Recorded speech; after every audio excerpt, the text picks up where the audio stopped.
Alright, welcome back everybody. Hopefully everyone's been good. Happy weekend, happy Sunday. It is Sunday, okay. Welcome back everybody. We have more spooky day, more spooky time, more spooky month with Chateau. I have been EP. I've been waking up so late, and it was only today, after sleeping in super early, that I woke up at a reasonable time. I literally went to bed like at 6 p.m. yesterday. So early, like an old man. But it worked. I slept properly. Turns out I might have been a little bit behind on my sleep, and I fixed it. I woke up early and well rested, and here I am now for y'all to do more spook month, more spook time with Chateau. Now, as promised, last time we were watching some what were they? ARGs, spooky ARGs, or would they be called spooky videos? I want to continue that for today, but first, we need some spooky game action. So let's get into that. Wham! Okay, that wasn't the wham that I expected.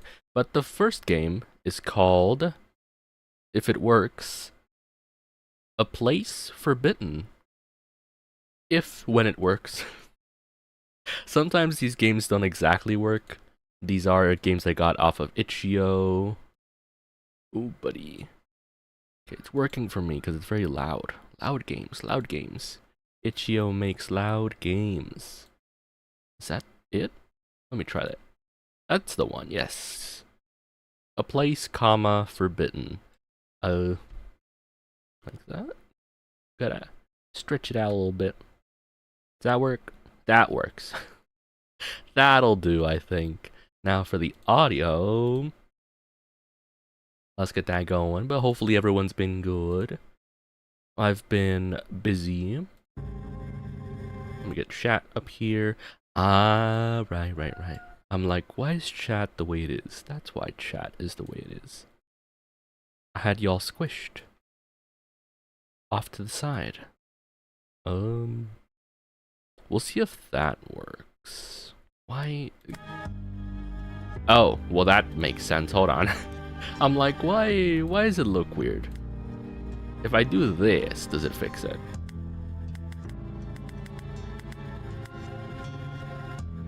I don't, apparently not. I think I have to restart the game for that to apply. That's usually the case, I hope. Sorry, I'm just getting this worked out here. Because I want to have chat up. Off to the side, in case y'all don't know, I'm on a single monitor setup, and okay, it doesn't let me do the thing. What if windowed?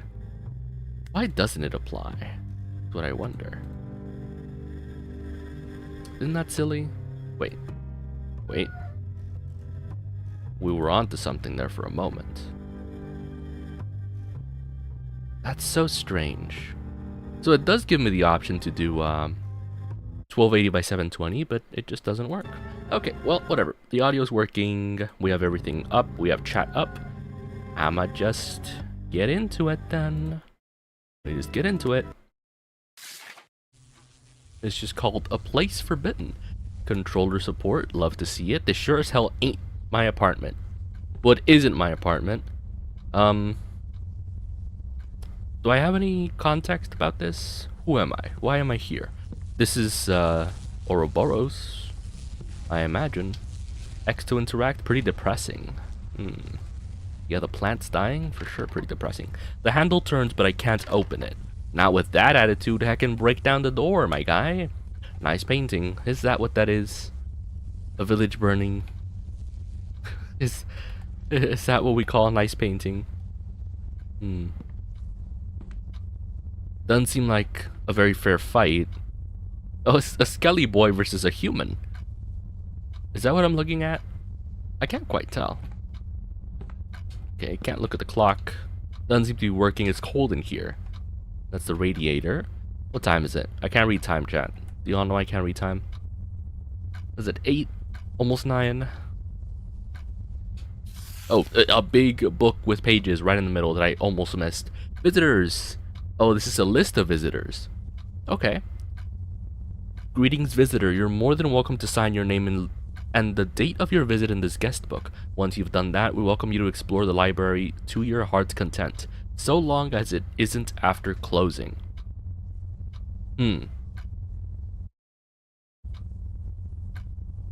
Once you've had your fill, please let yourself out. You'll find a key to the front door on one of the desks in the study. The key to the front door on one of the desks in the study. So this is a library, right? One of the desks in the library. Do these open? Oh, all of them open. Oh no. Why do all of them open? Ah. A bunch of files. Well, one of these has to have something if I can open all of them. That one is like marked. Do y'all see that? Never mind, that was just like a little dust in the wind. Must have been the wind. A little bit of dust in the wind. Well, I guess we'll check these. Gotta be something. Oh, I was writing on the cabinet. Yay. I've got to be pretty small to be able to do that. Am I a fairy? She was a fairy.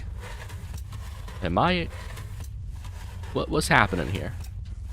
Sorry, I just need to be very meticulous with how I search. I need to make sure I'm not missing anything. Alright. Any secrets beyond here? Anything I should be afraid of over here? Also, is this my way out? Flashlight? Can't do flashlight. Alright, let's get into the spooky library. Not much of a choice. Man, is mouse and keyboard better? Hold on. It is not. I don't know. It's like when I turn, there's a little bit of motion blur, isn't there? Can I fix motion blur?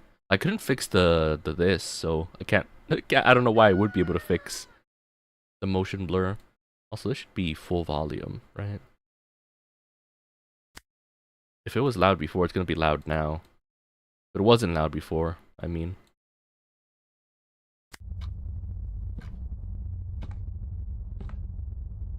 What the heck? What is that outside? Those aren't trees or fences. What is that? Oh. We got computers. Why does everything look a little blurry?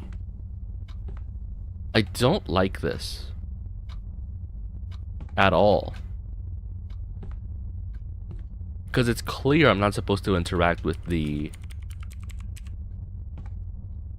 books. Unresponsive computers, huh? Another set of notes.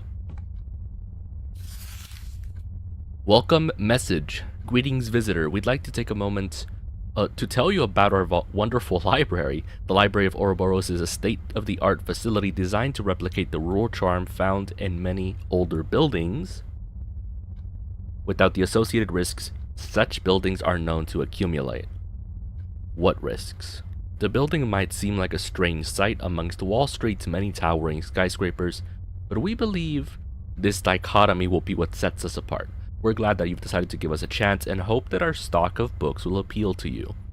Obviously, our collection of information isn't so vast as to encapsulate the whole of the internet, but we hope that the charming aesthetic design of our library will help you escape from the hustle and bustle of New York life. Okay, so we're in New York. We know that much at least.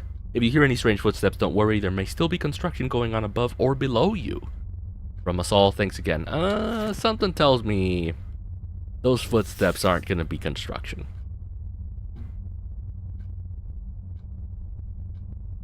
From all our staff, welcome. We're glad you're here. The library is located in a picturesque part of Britain, atop a grassy knoll east of Sussex. Many rural townships, obviously bereft of their own libraries, refer their villagers to the library. It is beloved by all. Peruse our vast stock of fiction, non-fiction, poetry, and everything in between. Chat with friendly librarians and employees. We haven't seen those yet. And feel free to spend as long as you'd like reading, using our computers, or just spending time here. We always love new visitors. Should you hear any odd knocking in the corners of the building, pay it no mind. The library's on the older side, and the Foundation plays tricks on some visitor minds. Don't worry though, it's perfectly safe. So we get two different messages, welcome messages, potentially contradicting each other. First of all, this says the library is located in Britain. This says it's in New York. This says there's construction going on. This says the building's old. So maybe it's both at the same time. Are we like in a... Last I remember, I was sitting at home reading a letter from an old friend. Uh-oh. It's the strangest thing now. I can't remember what it was about or who it was that sent it. He says it's an... I don't remember putting anything in my pocket, but I feel something. End to open notebook. Room 1. You should really clean this place up. Don't lose the trash. And we have some hieroglyphics. Room 2. This room makes me wish I had someone to vent to. Wait. Is there more to the notebook? Room 3. I think I'm cracking under the strain. I had the strangest inclination to walk straight into a wall. Room 4. There's a secret path in the dark. Room 5. Art can really be illuminating. Are these all hints? Hold on. Really clean this place up. Don't lose the trash. We gotta check the trash in room 1. In room 2, this room makes me wish I had someone to vent to. These are hints. These are very obviously hints, as far as I can tell. Cracking under the strain. We have to check a crack in the wall, maybe. Secret path in the dark. Can't go around that one.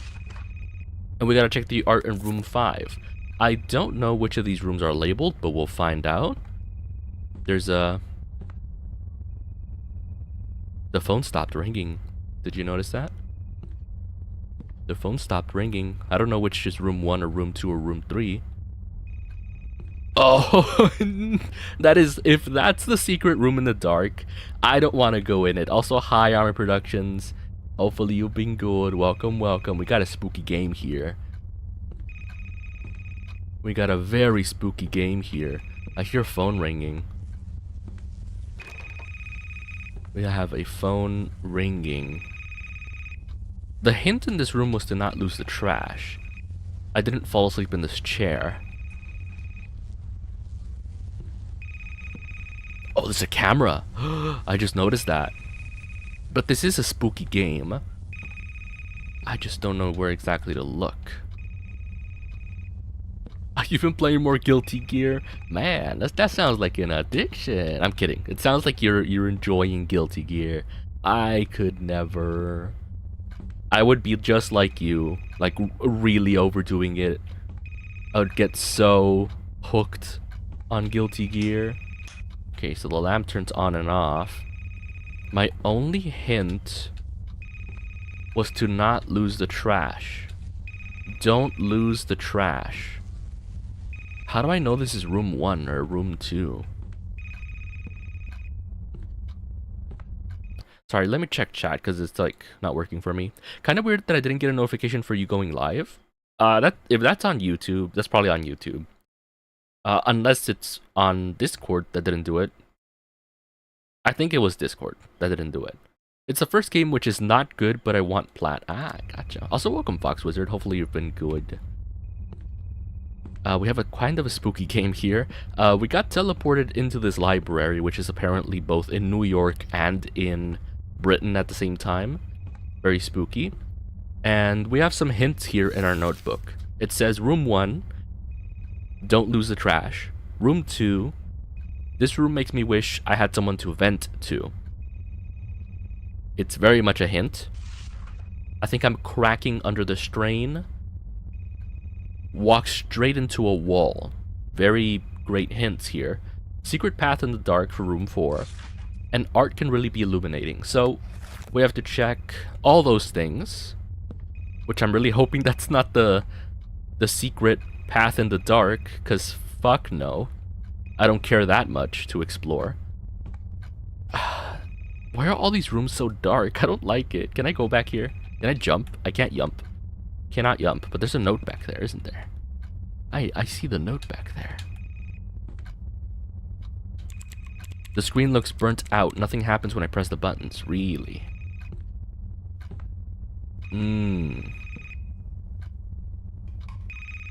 I don't like this place. It feels like anything could happen. But I know that's not the case. Welcome message. Thanks for visiting the Library of Ouroboros. Thanks for visiting the Library of Ouroboros. Uh-oh. You can go now.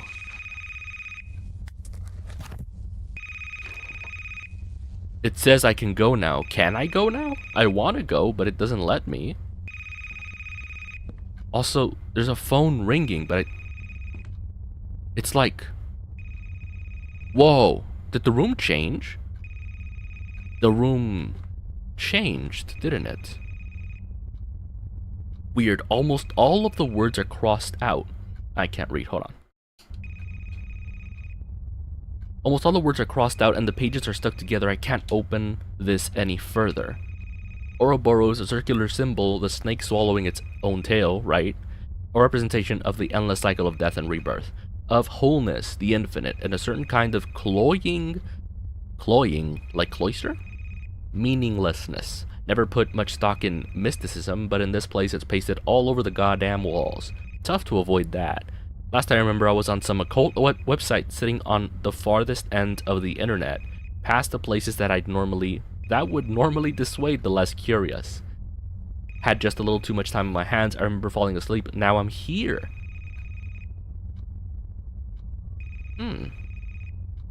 If you're reading this, keep an eye out. Something isn't right. Yeah, I guessed as much. Welcome message. Peace be to you, my friend. Peace be to you, friend. We're glad you've decided to join us. Despite its name, the library is open to people of all sorts of different faiths. With our vast tracts of religious knowledge, modern, old, and otherwise, we're certain you'll find the peace you seek.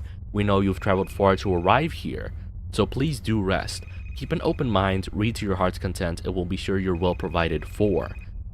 One matter of note, we ask you not to linger after closing, or to descend too far into the library's bowels. Some of our books are quite old and very sensitive to the ingress of foreign temperatures and moistures.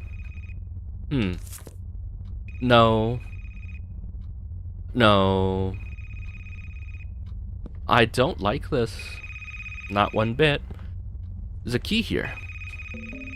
Brass key. What's not for this room? I have a key, and I don't... y'all ever get that feeling? That feeling that the game says, hey, here's your key to make progress. But you don't want to make progress. The game says, here you go, you should move along, do something else. And I don't want to explore. A long list of books and the dates they were checked out. Funny, none of them have the year listed, only months and days. Doesn't move at all, feels a little warm to the touch. The door feels warm?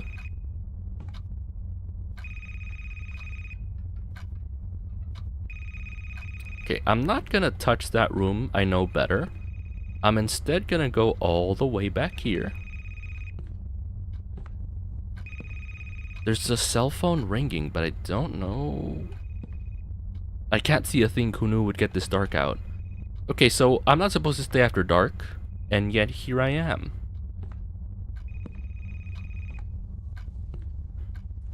And yet, here I am.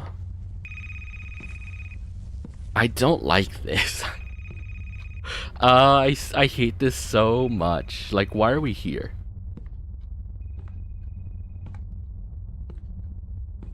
You know what this reminds me of? In general, liminal spaces, I guess this would be a liminal space, are always a little creepy. But I have to go in there, don't I? I don't want to.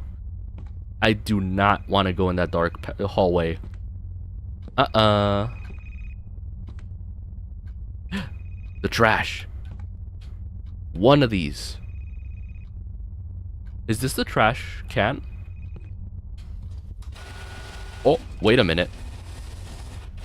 Uh-oh. Whoa, it made a copy of the paper? Can I do something about that? It made a copy of the paper. Hold on. What the heck? Here, you can have this. Oh, I mean, I don't know what that is. I can't read that. PC load letter, what does that mean? It said don't lose the trash. I have to find trash in the room, maybe, somewhere.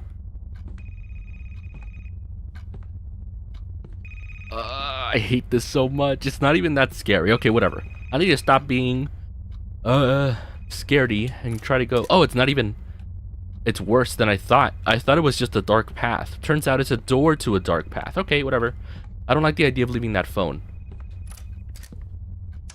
Okay, well, let's close the door behind us. Leaving that phone? What phone? What phone? Also, there's another piece of trash here. Let's not lose the trash.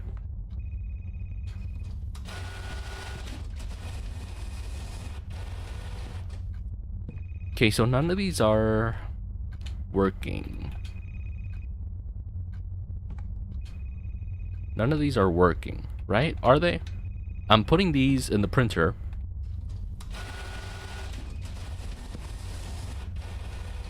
And it's spitting out papers.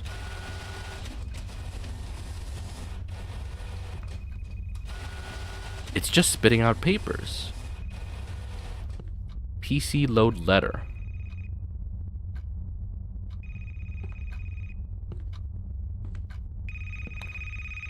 The phone is ringing, but from where? Oh, I'm blind, as it turns out. Incoming call, accept, deny. Well. Hello. Welcome to the library of Ouroboros. We're glad that you've decided to visit our humble institution. Hopefully, you'll find what it is you're looking for. Please be informed that the library is closing. Since most of our staff are currently away, please lock the door on the way out. We hope you've enjoyed your visit. Okay, so we've gotten a couple of hints that we're past closing, right? Beyond that, I don't know. Also, I can't read whatever's there. I have the cell phone, though. This is so strange. You can go now. Clearly, I can't. Clearly, I cannot go. Cannot leave. Okay, well, now I have the cell phone. I hate that I have to do this. Okay. Well, I get to read a nice message from Fox Wizard, so I can calm down. Doing good. Had a crazy week where I was very busy getting spooked by IRL things that were serious. So I'm hoping that things work out, that they were really just spooks and not I don't know, nothing serious. But being spooked by IRL things is a thing for sure. Life do be happening, but hopefully everything goes well. I'm glad you could make it for today. Alright. Well, let's try to get spooked by non-IRL things, maybe, in this dark hallway. Oh, a brand new section of... This can't be right. Uh-oh. The phone is ringing. Hello. We'd like to inform you that the library is now closed. Note that it is unlawful to remain on the premises after closing. This is your one and only warning. Uh-oh. Well, I wish I could leave, but, you know. Also, the PC is off the desk, and instead there's a box there. Papers equal parts smudged and illegible. A phone that likely won't have anything. Lots of new things, huh? There's a light blinking over there. What's this? Oh, a combination key. I could probably brute force that, but I don't wanna. Lots of new books, potentially? Oh, the library is a mess now. The library's a mess. Okay, here we go. The Minister's Doom, Act 3, Scene 2. Burness enters, followed closely by the librarian. Burness is breathless, looking both exasperated and slightly excited. The librarian's expression is unreadable as per usual. Oh, but my husband will find out about us. He will stay out forever. We've got some librarian smut in the library. How scandalous. I wouldn't be so sure, my dear. But shall we retire to the living room if we're to speak of such unpleasantness? Unpleasantness as your husband? Okay. My goodness. I would never claim to do such a thing, my dear. Would you care to hear how I can stop a human heart with but a word? Okay, so it's like we got some supernatural smut. I'm sorry. A little bit different. Sounds dangerous. It most certainly is. I wish to hear it. Then of course you shall. The librarian leans past her, whispering something in her ear. Her eyes open wide. She gives a single jerk, a strangled groan, and goes limp, sliding off the couch. Too curious for her own good. Okay, so the librarian has superpowers. Kind of spooky. He stands reaching in one of his pockets to withdraw a single black case containing Bernice's wedding ring. Takes a cursory look around the living room. The librarian eventually focuses on a single point on the opposite side. The librarian crosses the floor, leaves his item, and turns to leave. As he does so, the scene darkens, leaving only a single spotlight to illuminate the stage. It is fixed on the small black case, which the librarian has decided to leave sitting atop the minister's writing desk. That's what that is right there. So, we're getting hints. No, I hear a heartbeat. Uh-oh. I hear heartbeat. I don't like heartbeats. Too much to be legible. There's a bloody handprint on this one. In one of the dustier books, fell apart in my hands, there were these arcane scribbles. Feels after I threw it away. Still not quite right. Like something's watching. I mean, there are cameras. There are cameras.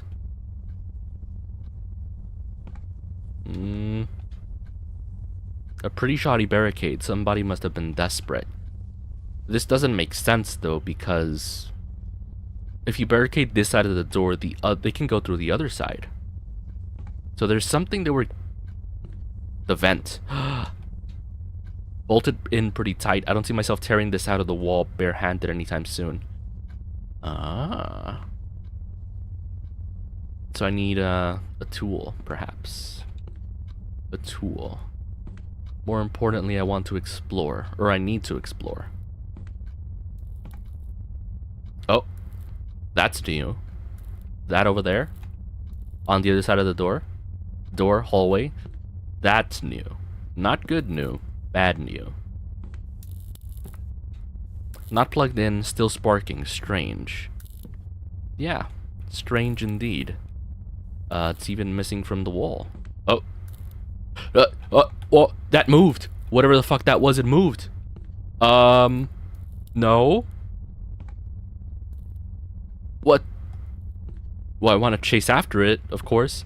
What the fuck? I didn't even get to see what it was. I just thought it was like a... Oh, it was watching me. It was on that side as well. It looked like a... What the fuck? It looked like just a file folder case thingy. I don't know what they're even called anymore. There's a note here. I can't help but feel as if I stand before the precipice of some terrible reality, left one room only to come right back to it. Shame there's no place to go but straight ahead. I've hidden a few tools in this room in case the path ahead isn't what I hope it is. If they're not here anymore, then good news. The path ahead, at least immediately, is probably safe. Zero chance of any hostile entities. If they're still here though, well, I hope they're useful to you. You're going to need all the help you can get. Hi honey, your model's freezing sometimes. Okay, so that's just the thing with these types of games. So some games, they like take up the full screen and they don't let background processes work. Unfortunately, this seems to be one of those games. That might also mean that I'm missing a bunch of chats. Hopefully not. But also, hi Stargazer. I guess that the model just, or the game causes the model to do that. I don't know why. I don't know why, but thank you for letting me know. It's just one of those games. But, okay, we're in a spooky library that is looping, and we have trash. We have trash on the desk. Huh.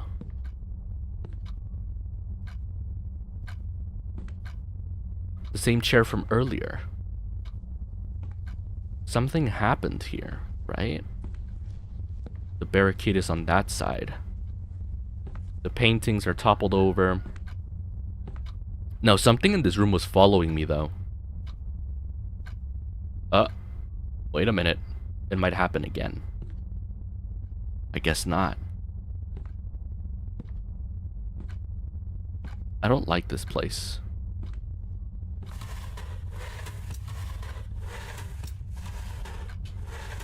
So we're looking for tools in this room, right?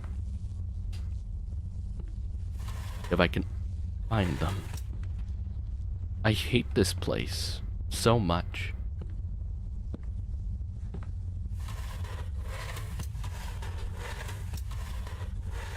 No hidden tools. Sorry. Can't take my ass off the chateau. You're good. Thank you for letting me know. I don't know. This game is one of those, you know, they're spooky. They're spooky. I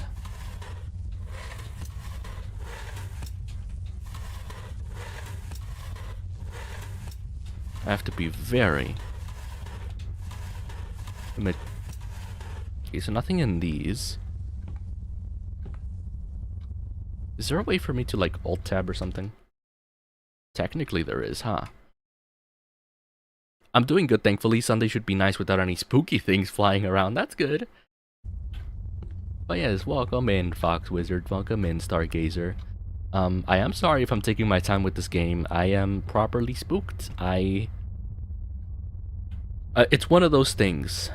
One of those things, right? One of these games where you're encouraged to explore, but exploring is the spooky part. I don't want to explore.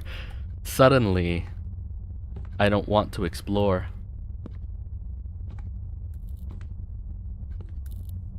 Suddenly, I'm afraid of exploration. Jesus, I hate this so much. I hate this so much. I hate this so much.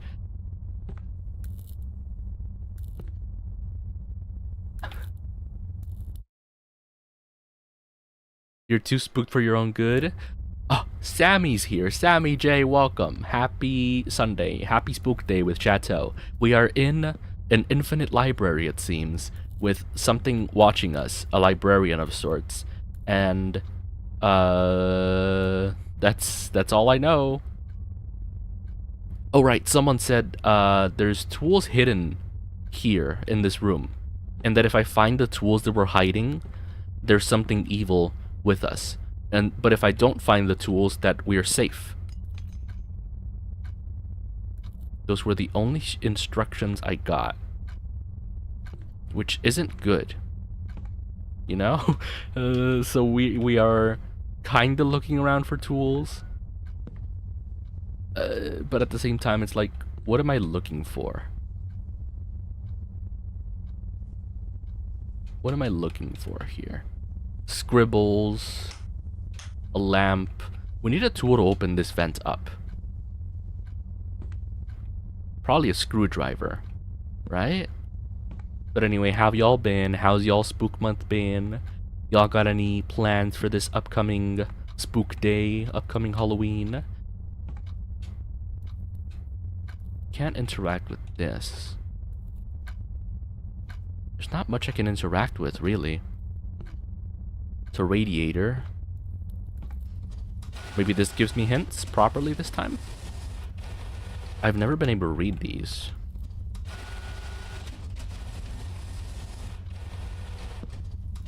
Let's do 3, because there's 3 levels to this. Okay, nothing there. Last time I looked over this way, there was something there, like a cabinet that moved.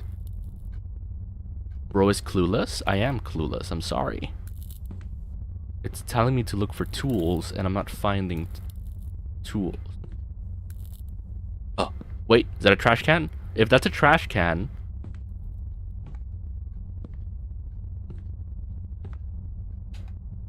Whoa.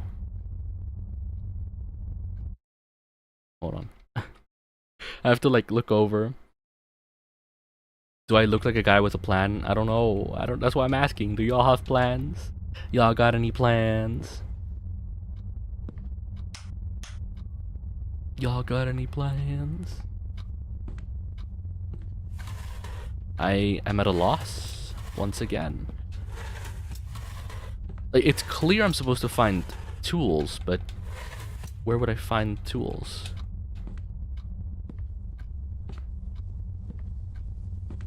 Obviously, I can't open this. It's a barricade, but...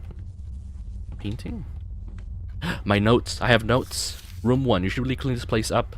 Don't lose the trash. Room 2. This room makes me wish I had someone to vent to. Room 3. I think I'm cracking under the strain. I had the strangest inclination to walk straight into a wall. Room 4. The secret path in the dark. Room 5. Art can really be illuminating. Art illuminating.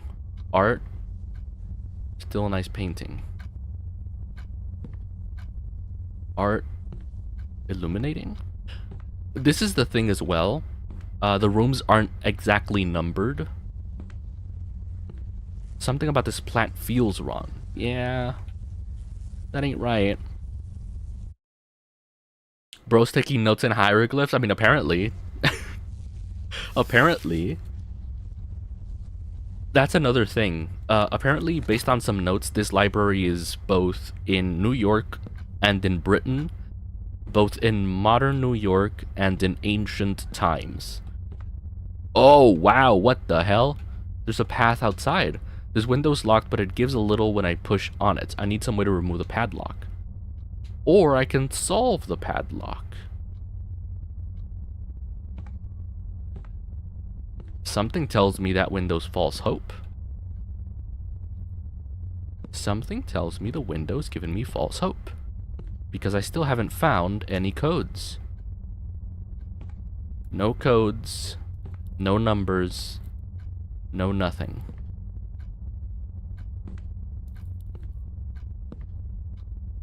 Also, the hell is that on the ground? It's like a little square, but I can't pick it up. Solving the padlock is a way to remove it. Yes, well, the way it was written, listen, the way it was written, the guy was like, I should remove it. It sounded like he wanted to use a hammer on it. You know, not exactly a gentle way. This is the librarian smut.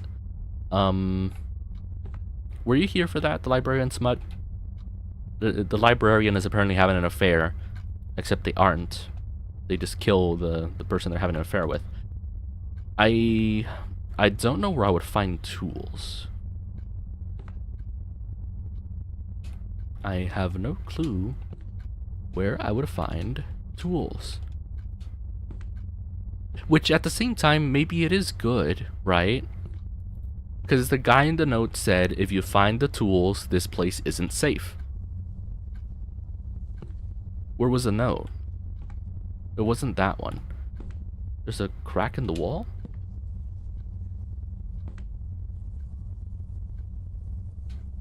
I am confused.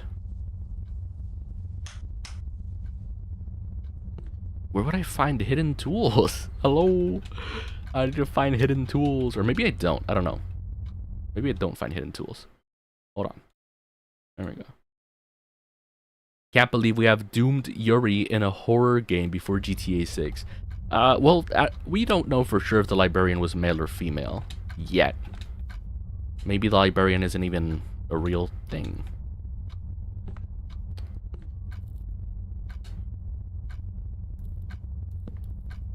I don't know. There's another padlock here, by the way, on this box. Another padlock with actual numbers I can solve. How high does it go? Up to 9, I imagine. Okay, yeah, so we just won't mess with that yet.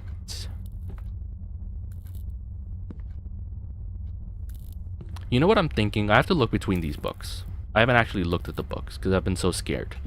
It's clear there isn't a big danger yet. Let's take our time and look between the books. We're pressing X, which is the interact button apparently, on every single book. Well, not every single book, but every single case.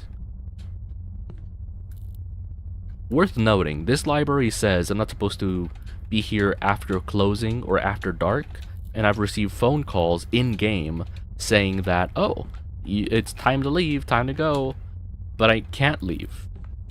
and they gave me a warning. It wasn't like, oh, you should really leave. It's like, you better leave. This is your only warning. So we're in for a treat, I think, considering we cannot leave. It's a projector here, right? Is that what this is? A projector? That I can't even use, like a radio thingy.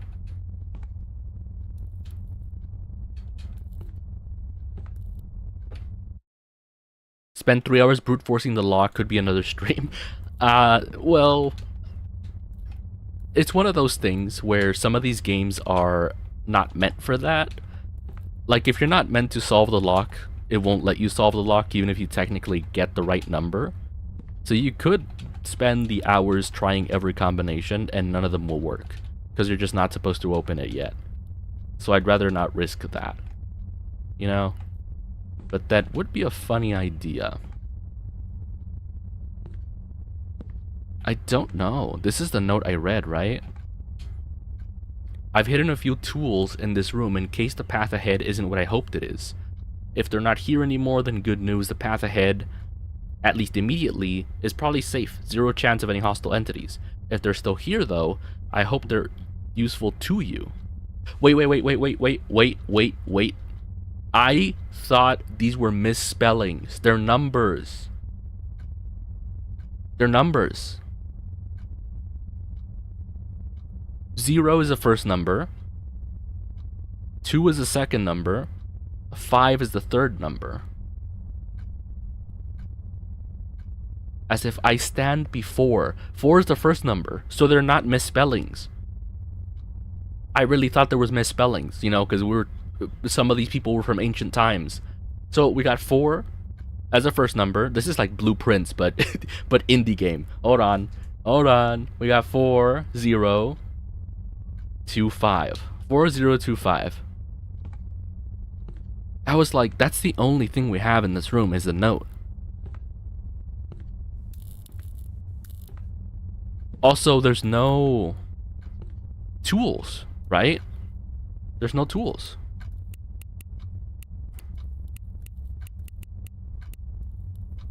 Does that work? Does that... 4025, why doesn't that work? Before 0, 2, 5. How do I solve it? That's so smart and you figured it out. Oh, clearly not. Was it a trick? What if the padlock was for the window, not for the thing?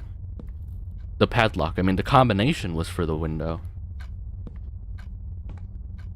An actual way out of the library? Well, let me put the thing on the padlock. I have it. Wait, 0451? It starts with 0? But 4 is the first one. Left one room only to come right back to it. 0451? I probably should then. But 4 was a first number, so maybe they gave us the right numbers in the wrong order, and we have to experiment a little bit. We have to mess with it. So 0451. Wait, 421. Why would 0451 be the thing? 425? 0451?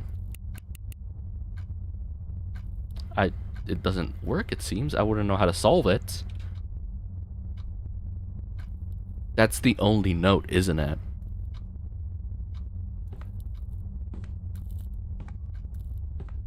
Let's read it again. We don't have much of a choice here. This is read it again, okay? I can't help but feel as if I stand before. 4 is the first one.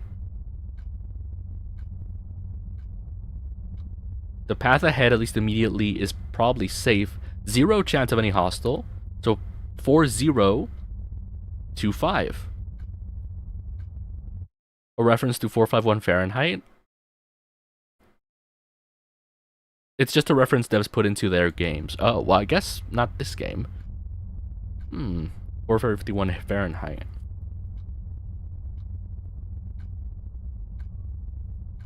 Is there like multiple hints here? Because V is 5. I'm not wrong about that, right? Roman numerals. 4, 0, 2, 5. What's the issue? The window's locked, but it gives a little when I push into it. I need some way to remove the padlock. I don't know. 4025.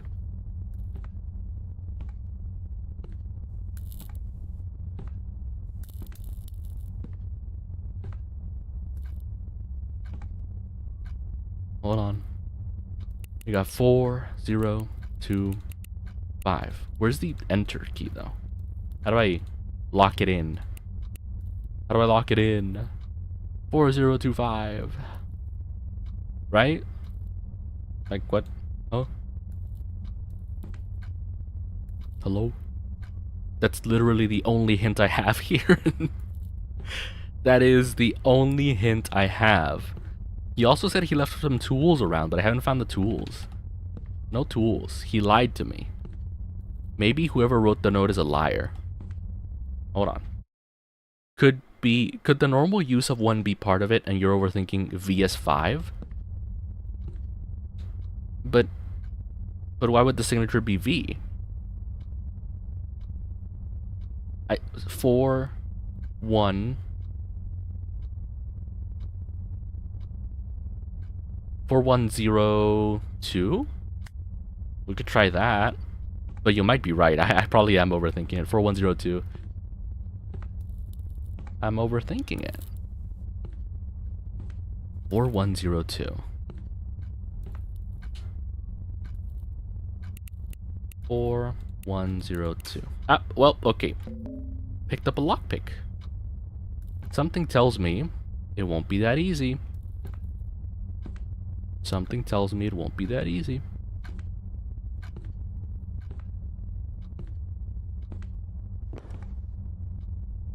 I can fit the lockpick into the lock, but it's too hard to turn. I need something to keep the what in place? The tumblers in place. What? So I need to find more tools? Oh, jeez.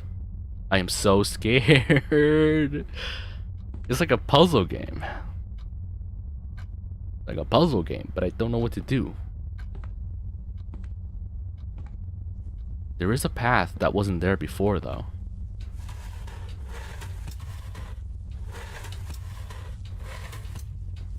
Had I checked these before? I don't know if I had checked these before.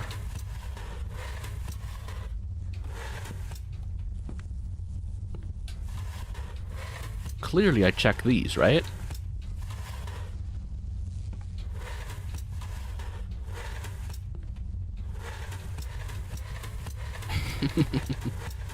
I don't know. A screwdriver. Well, if I had a screwdriver, I would open the vent. But I haven't found a screwdriver.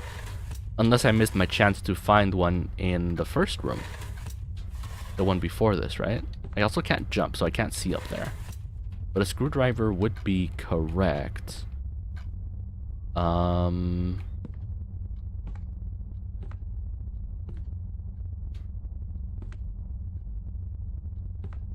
Don't lose the trash.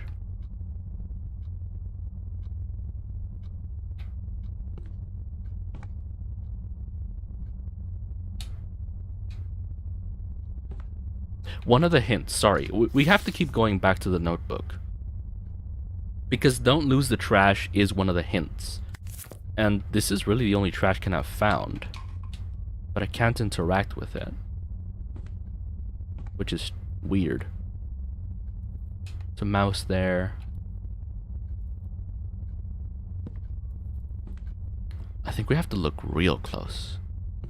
Because again, there's no danger, but I must have been missing something. I must be missing something. Right? Behind these cabinets, maybe? Oh, there's a screwdriver there. I'm just blind as it turns out. Okay, first... Oh no, I messed up. I should not have picked it up. We've given you chances. Ample warning. You proceed, we threaten. Continue on your current path, and they will find nothing left of your head. We Swear it. For the last and final time, go back from whence you came. Ooh. I'm wondering if they're scared of... Uh-oh. What the fuck is that? Forbidden knowledge. I fucked up. I was not supposed to pick that up. Uh-oh. Uh-oh. I thought that was a way out. Uh-oh. I think the guy on the note was not trying to help me. I think he's trying to smuggle knowledge. Time to put my amateur lockpicking skills to the test. I think we're trying to steal from this library. I think there's been decades of people coming by to steal from this library. Again, I thought I just went outside. How the hell is it locked if I just came from here? Press F to activate flashlight. Oh no. Yeah, I'm thinking I fucked up. Something about this room is even worse than the last ones. Before, there might have been an I can't read. Been an odd feeling in the air, a certain untraceable sense, but it at least felt like somewhere people had been. Here, something's definitely wrong. I can hear something deeper in this room, barely perceptible, crying out in pain. Here goes nothing. So people have been here before me, which is bad, because it's bad. You picked up the knowledge to fix the McDonald's ice cream machine. I sure did. They don't want me having that. Oh yeah, no. This is no longer even a library. This is, the back rooms. Straight up. Yep. GG. We did. There's still cameras everywhere, which is interesting. I don't want to be here. I can't run, by the way. Keep that in mind. There's no way I'm in the same library as earlier, right? This room's massive. It's a maze. Yeah, we're cooked. We are cooked. GG. This is death. We picked up the forbidden knowledge as well. I'm curious if, the cube, a red cube. I'm curious if the forbidden knowledge is gonna be like that one pig game where you're a medieval peasant. It was called Peasant Nightmares too, right? You're a medieval peasant, and the forbidden knowledge is that you have a gun in medieval times, like a modern gun, like an actual, just a blicky, and that's how you beat the monster in ancient times. It's a maze, clearly, but the note stapled on here. Wrong turn. What? So it is a maze. I hear squishing noises.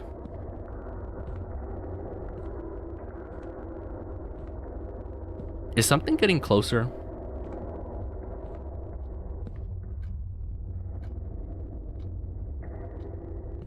Or is it just me?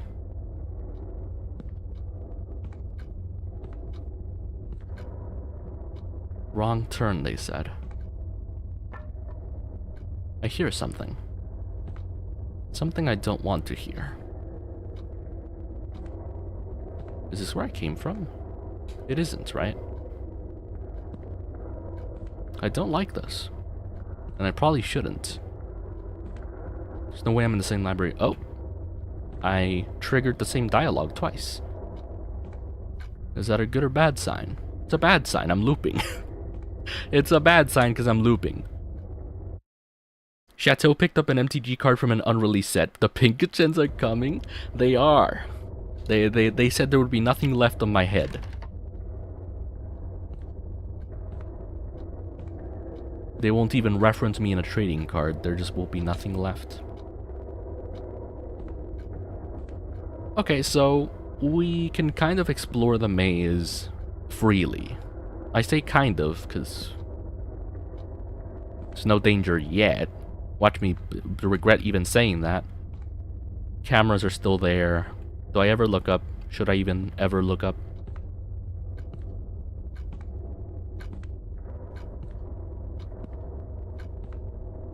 Where am I meant to go specifically? There's something in the darkness. Well, maybe you mind... Oh! What? Oh, do you see that? I'm like, there's something in the darkness. Yeah, do you see that? I'm thinking that's what's gonna get me. You see the little fish hands or whatever? Something we aren't supposed to be seeing is there. Oh yeah. Shadows and everything. It's trying to get us. It's trying to get us, alright. I do wonder if there's a secret ending because we got the forbidden knowledge. Oh, we have another one. Ooh, wait a minute. More librarian smut. The Minister's Doom, Act 4, Scene 3. Open atop the roof of the Minister's estate, the Minister lies against the statue of a lion spattered with his blood. A saber hilt protrudes from a gaping wound in his chest. The librarian stands over him, triumphant. And so you finally cease your pathetic writhing. The Minister spits up blood. Are you here to taunt me, or to end this charade? Go on. Go on. You've ruined my life, destroyed all I loved, sever what remains, damn you. Come now, Minister, is there any need for this melodrama? It's the librarian being dramatic again. Kill me, damn you, kill me!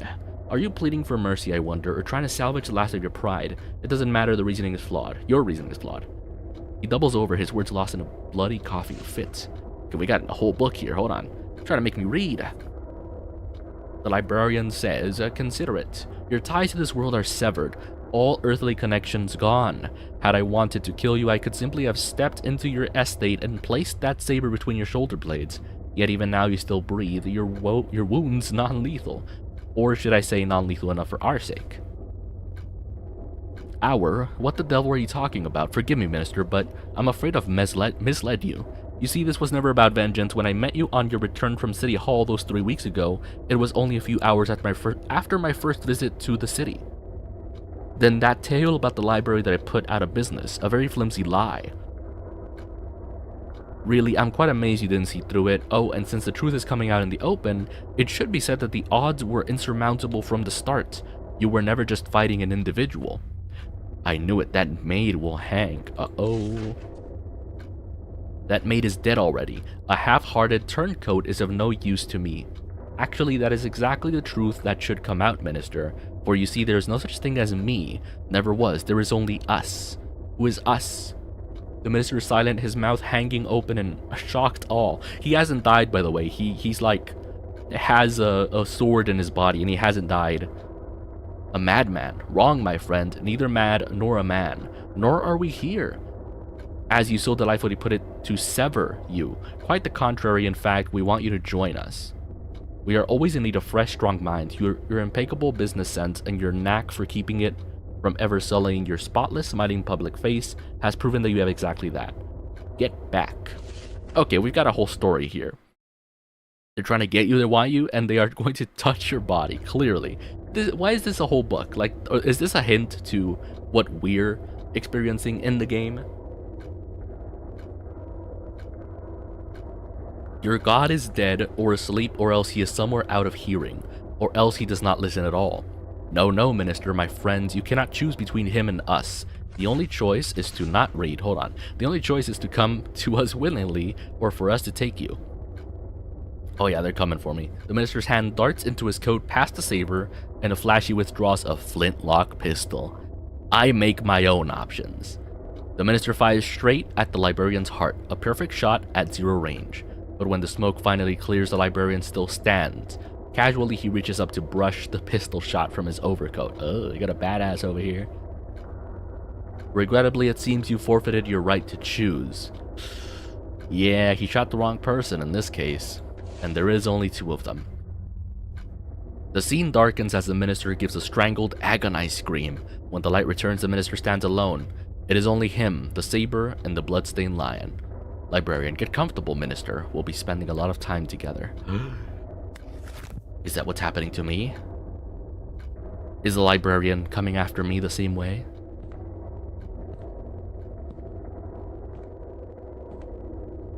Oh, I saw red. I saw red in the... Uh-oh. But I can't go further. I don't know where I'm supposed to be going. Truthfully, I don't know where I'm supposed to be going. Oh. It's just an actual maze. This says wrong turn, but what is the right turn then?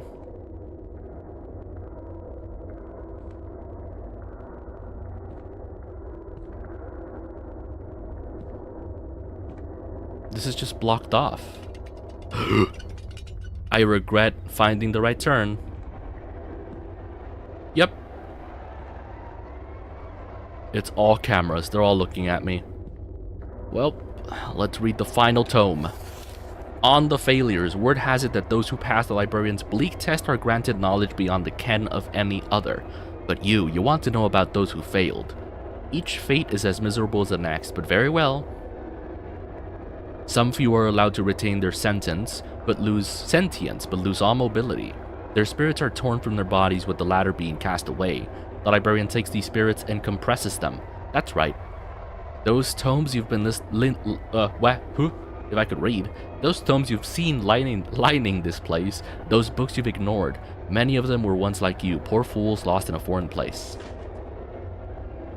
Then there are the husks, shambling bodies that move without direction through the library's infinite halls, searching for heads that have long since been taken from them. Are their souls still there, locked away in some dark, forgotten keep? Potentially, but they will search fruitlessly and forever. These fates are equally terrible, forever trapped in place, forever cursed to wander, but there is one worse than both, especially poignant failures. Oh, hold on. Did the dev want to make an e-library software and built a game around it last minute? Apparently. Apparently. In anime, when a character gets stabbed through the chest, loses gallons of blood, that's when the fight starts getting interesting. Yeah, that's when they start talking. When the character has already lost, like, 3 people's worth of blood. Especially poignant failures, those that attract the librarian's knowledge but fail in the end, are given especially poignant punishments. What does poignant mean? Don't make me poignant. I'd rather not be a poignant character.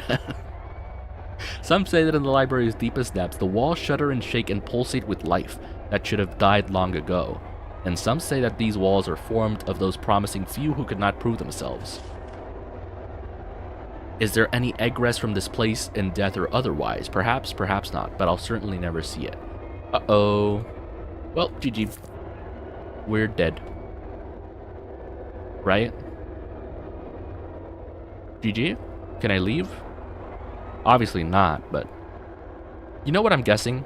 I'm guessing every single thing in this library is a person.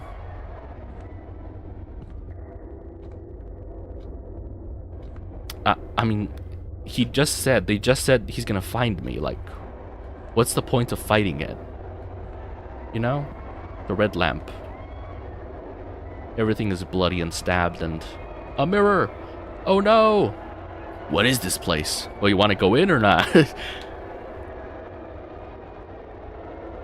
I mean...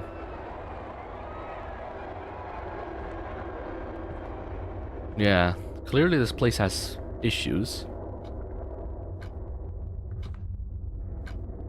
Oh, a trapdoor. What? Evoking a keenly sense of emotion, especially of bittersweet sadness or regret. God damn it, what the hell's going on? Why am I back here? Well, let's find out. Like a beetle in an antlion's trap, you flail your way deeper. It is gratifying to watch you wriggle your way to your doom. We so rarely have new visitors. Perhaps we won't spatter you across these walls. Perhaps we'll allow you to stay. Join the others. It is what you want, is it not? Actually, no. For once, I do wish for death. Get me out. Well, he wants me to join the others. What do the others have to say? Oh, I hear heartbeats again. You wouldn't even be here had you not been so damn curious. Only caught a letter from a friend and then you woke up here, yeah? Nothing you did. I know better. You've searched for the library at home, actively tried to be incensed by the pool of black knowledge in forgotten places on the internet. In the dusty cabinets of the world, you were looking for something. We both know why. It was all because of that letter. But it isn't just guilt that moves you, is it? It's that hungry feeling, that desperate wish to know all there is before the grave wraps its gnarled hands around your legs and pulls. Though mine has been lost to the ages, I can sense your heart beating. In fact, everything in and around the library can. Poor, stupid bastard. If you recognized what forces you've caught the attention of, I think you'd go the way the one... What? You'd go the way the one before you did. That's not right. That's not right. Those aren't proper English words. You'd go the way the one before you did. Okay. That doesn't make sense, but sure. Well, before I go further, I think something's lagging out. Hold on. Pretty handy hole. That's a good one. That's impossible. I'm sure there was a door here. What does this thing print nowadays? Still nothing. Can I go? This is one of those things, right? Where you just kind of wish you were dead, but you're not. A fate worse than death. Never trust a skeleton. Huh. You don't say. The chair gives me nothing. Wait, is there a note back here that I can read? Made it to this room and I'm not going any further. Caught a glimpse of him. Bastard that's been talking in my ear. Was wearing a dark cloak so I couldn't see much more than his figure. Shape of his head wasn't human. Makes sense. Can't stop capitalizing his name. Psychosomatic? Or did he do something to me? I know I won't be able to stay here forever. No, he's waiting for me. Just a little beyond the door on the other side of this room. Looks like I've got a date with this crevasse. Anything's preferable to what I think he's got in mind for me. If you're reading this, you should probably join me down here. Whatever's ahead won't be pretty. Join me down here? In the hole. I don't know what this is, but I'm sure it doesn't look safe. Huh. What the hell? Wow, so someone else was here before me, and they said, I'd rather go down this hole than open that door. But I guess we have to open that door. Alright, y'all ready? 3, 2... Ah, I wasn't ready. GG. I wish I wasn't here. Something about this room is unnatural. Oh. Ah. Yep, I can see the unnatural all the way over there. What is this? What is this? My only choice is close. What is that? He was only a child, left alone for too long. As children are wont do, he went off in the high, grassy hills above the apartment complex he calls home. The tall grass came almost to his chin, tickling his nose when he stepped forward. The freedom normally kept from him was finally his, and it was magical in his way? In its way. So deeply enthralled with the hills, the grass, the view of his town was he that he did not think to listen for the rustling of grass. When the snake's fangs sank into his young flesh, they met no resistance. His body was found days later, huddled in a ball. Yeah, okay. Wait. 1, 2, 3, 4. Okay, we're good. So child is the hint. And I'm guessing abstract art? No. I'm guessing we're getting hints. Middle-aged child. In her middle age, she had little to do. Which, by the way, middle-aged child are the words we have so far. Right? For the hints. And so gained the fascination with the old radio in her attic. It was a relic from her childhood, and it had never worked properly. As she waned in the seclusion of her home, a desire to see it working again overtook her. Her curiosity matching her seclusive nature in equal parts, she plumbed knowledge in the dark recesses of her attic, building capacitors and vacuum tubes, twisting metal and wires. In the end, the radio sang. It was more than a radio should have been. Ooh. Flames spouted from speakers, from wires, from the shattered glass tubes. The fire ate up everything it touched. She was reduced to a blackened skeleton. Wow. All these are very similar tales, aren't they? The search for knowledge, curiosity killing the cat kind of thing. So we have middle age and child as our clues. What is this? Oh, fire tablet. And There's one here too. Snake tablet. Oh, am I supposed to know the combination? I need 3 more. There's a bunch of stories here. When adulthood found her, she found herself desiring solitude more and more frequently. That's quite the opposite, I think, from what usually happens. Since her youth, her home had sat at the edge of a vast forest, which her family had warned her against exploring. But on the night of her 30th? That's what that says, right? She went alone to finally explore it. The woods were equal parts dark and foreboding, with thin, sickly antlers creating almost a fence of wood. As she weaved between them, she arrived at a derelict cabin, abandoned for years. Naturally, she entered, her curiosity driving her.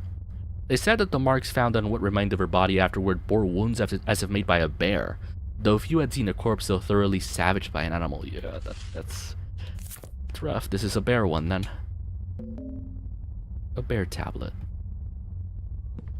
What does this one say? He was 16 when he went driving alone for the first time. His family had kept him from the world, he said, and it was more than high time that he went and learned about what was out there. It was less than an hour before he was lost. He hadn't received his license yet, after all, and there were many winding side streets surrounding the small town he called home. It was on a lightless intersection where he met his fate. A pickup hit his sedan without stopping. As his vehicle spun out and rolled into a ditch, the pickup vanished into the night. His head was pulverized by the steering column, turning it into little more than paste. That is what they said they would do to me, right? The creatures in this game. And final tablet. He was old as sin, perhaps older, and had lived alone for a long time. Over his many years he had accumulated much wealth, knowledge, fond memories, but nothing to stop the onset of time. As he walked in the dark halls of his mansion, as he paced in the dark, as he worried away his time in his study, time continued along, tearing at his flesh, bending his brittle bones. The hands of the clock peeled his organs away from his body, one by one, until his waning strength finally failed him. He was found slumped in his chair, surrounded by books bearing unidentifiable sigils. In the end, even they had not saved him. Okay, so just people seeking knowledge, just like me, the main character. Are we gonna have to brute force this? Oh, wait. They're in order. They're in order. Child is first with the snake.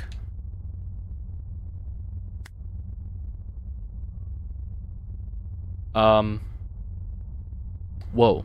The bear is third. Fire. Car. Wait. How do I install them, though? How do I do them? Wait. There's an order to these, though. How do I install them? How do I... It's snake, fire, bear... No, wait. It's snake, fire, car, bear, clock. In the order of age, right? Of the stories. No. Snake in the first one. Fire in the second one. Car. Bear. Wait, what? Yeah, snake in the first one. Hold on. This is so weird. There we go. Bear in this one. Clock in this one. No? I might have to swap fire and car.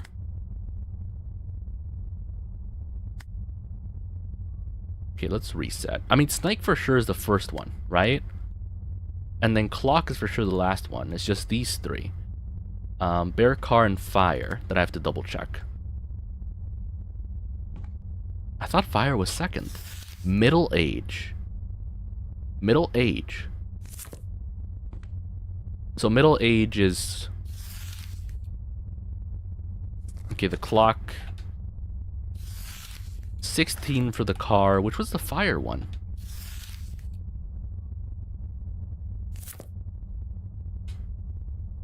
Huh. I'm guessing fire, if that's the case, fire is this one. Bear is second to last. This is car. How's that not right? How is that not correct? Snake would be the first one, right? Snake is the child.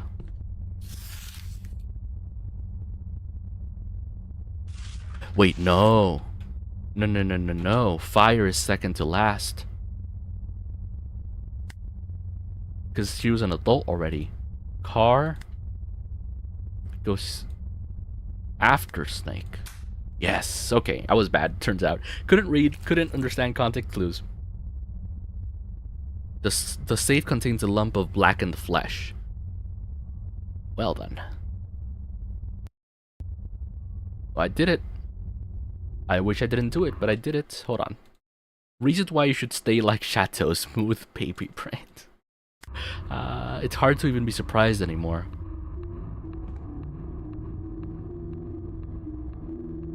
That much is true. Oh, unknown. You piqued our curiosity.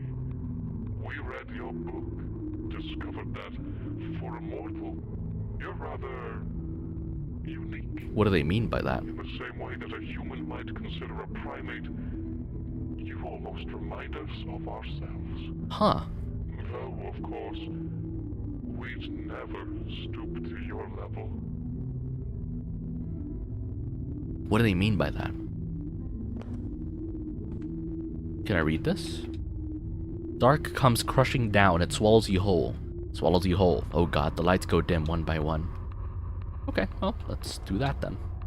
Christ, maybe it'd be safer not to move on at all. Well, no. It's too late for that, clearly. Clearly it's too late for that. Far too late for that. Something's out there. You don't say. That thing in the safe, I think I recognized it. Was it your body by chance? Get out. Get out. Can't you find your way out? No, I've been trying to find my way out. Can't you find your way out, is what they asked. Wow. The hands, though. This is kind of cool. I might have been lost in this game for a while, but I can't jump, by the way, so... Huh, I don't have to. I wish I could find my way out, Mr. Librarian. Isn't it weird that they want me to get out when they've trapped so many before me?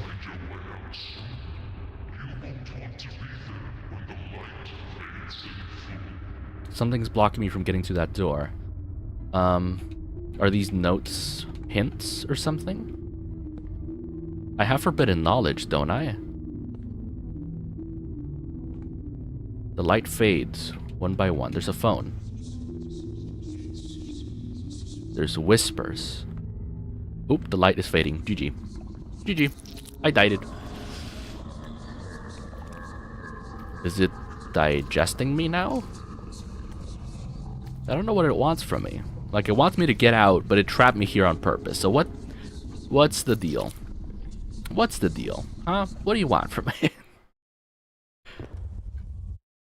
Oh, I'm going to get you, the hands, probably. I mean... Oh, thank God, I'm finally back where I entered. Time to get the hell out of here. Yeah, right. Yeah, right. Nope. Nope. Mm-mm. Nope. It'll never be that easy. How does he expect to get out of here? Did he get in through the ceiling or something? Like, what did he expect? Is there still notes around or something? Also, I have forbidden knowledge. What do I do about that? I can't read anything. Do they want me to go through this door? I don't want to go through this door. I need to find the right key. Really? Really?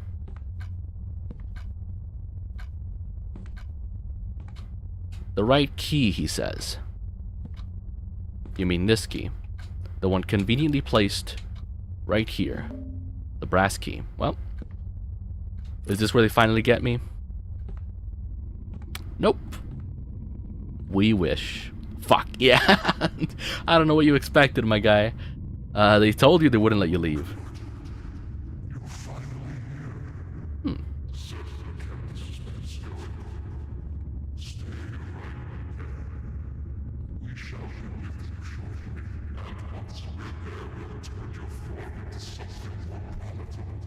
What if I don't stay put? Oh. Stay right there. I did. Well, I wish I had stayed right there. We have phones now. 5. Stop thinking. I do not want to stop thinking. What is this? Don't listen to them if you can help it. You and me were birds of a feather. I can tell. Better to pull the covers over your head and cover your ears because you hear something you don't wanna. Sit down and let the inevitable wash over you. I take this fate to turning into one of those husks. Give me the shivers. Listen carefully. Listen carefully, he says.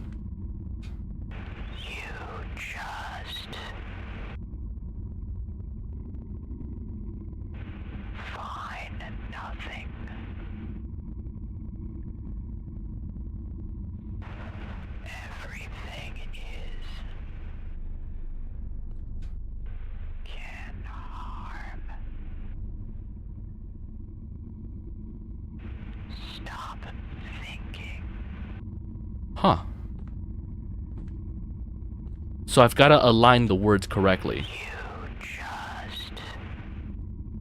I've got to align it correctly then. I'm guessing if I get them all wrong, they'll kill me, right? Did I mess this up?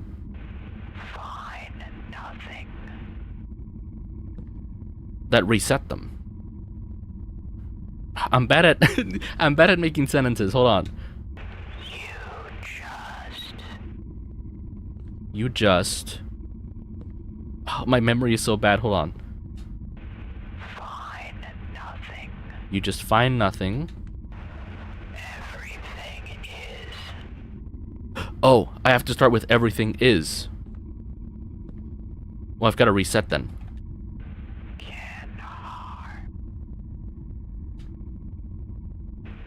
Stop thinking.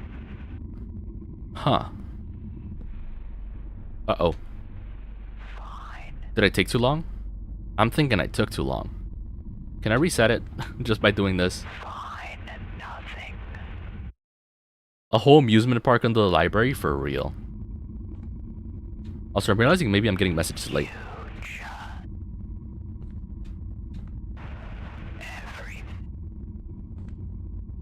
So 3 is first. Stop. 3 is first. Everything. Everything is fine. Find nothing. Everything is fine. Nothing can harm. You just. Stop thinking. Yes. I did it. Play dumb all you like. The librarian already knows your body inside and out. He spent all of his time searching and eventually found his goal. There are places even in the digital world where things not meant for mortal eyes lurk. He caught only the slightest glimpse of one such place, and it was enough. The eyes of the librarian were upon him. From that point forward, what happened was destined to happen. And worst of all, he would never find the knowledge he sought. Maybe it's better that way. It was destined to happen, huh? Did the book change? What does the book say now? You and me were birds of a feather. Listen carefully. Was that all he had to say, though? Do I have to start over? What does 3 say this time? Oh, a Rolodex. What the hell's a Rolodex? What's a Rolodex? The hell? I still have my notes, right? What the hell's a Rolodex? I picked up a Rolodex. Oh. I wish I hadn't done that. What the hell is a Rolodex? Hello? Whoa. What if I go down there? Bloody note that I can't touch. What the hell's a Rolodex? I came from this room, right? He's coming for you, alright. He knows your body. He do be knowing my body, though. He do be knowing my body. So I have a Rolodex, whatever that is. Do y'all know what a Rolodex is? Like a Rolex, but terrible. It's a Rolodex. Rolodex. Why can't I go there? I want to go there. Can't crouch, right? What the hell? I can open doors. This is the door I came from. What the hell's a Rolodex? Hello? Should I know what a Rolodex is? Chat, do y'all know what a Rolodex is? The painting is just blood. Chat, what's a Rolodex? Chat, can I look up what a Rolodex is? Hold on. Rolodex. A physical rotating card file for contacts. To manage contacts? Is that what it is? What do I do with it? It's for the phone. It's for the phone. That makes sense. Hold on. I got the chat. Yeah, just look it up. It's for the phone. It's for contacts. Where was the phone, though? I'm blind, deaf, whatever you want to call it. Oh, I forgot about the flashlight. Hold on. I had made it through here before. How did I make it before? I made it before. Hold on. I have to go all the way around. Boo. Boo. Okay. Rolodex is for contacts for the phone, right? We just gotta find the phone. Where's the phone? Also, these are like ancient Mayan tablets. The phone. The phone that I can't pick up. That's concerning. There's two phones here. Do I go down again? I wouldn't want to go down again. Would I have a Rolodex? Is there a phone here? Hello? Has anyone seen a phone? I am curious. What is this? What do I do about this? Nothing. Well, the only way is back here, I guess. Down these stairs. Stairway to oblivion. Whee!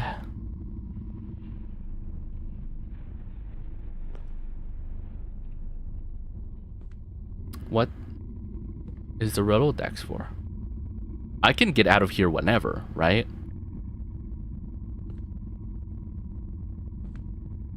I am confused. What are we supposed to be doing? Because we are just kind of looping, right? I'm a little confused. Now we're looping for real, for real.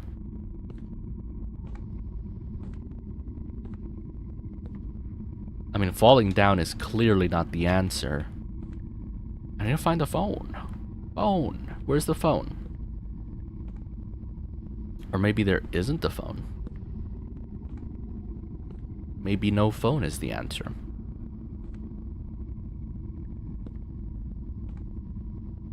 Oh, well, going that way isn't the answer. I don't know, chat. Am I stuck here forever? Wait, does the notebook tell me, maybe?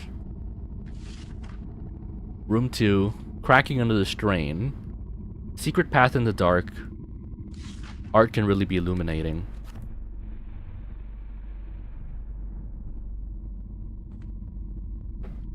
Maybe phone was a friend with me along the way.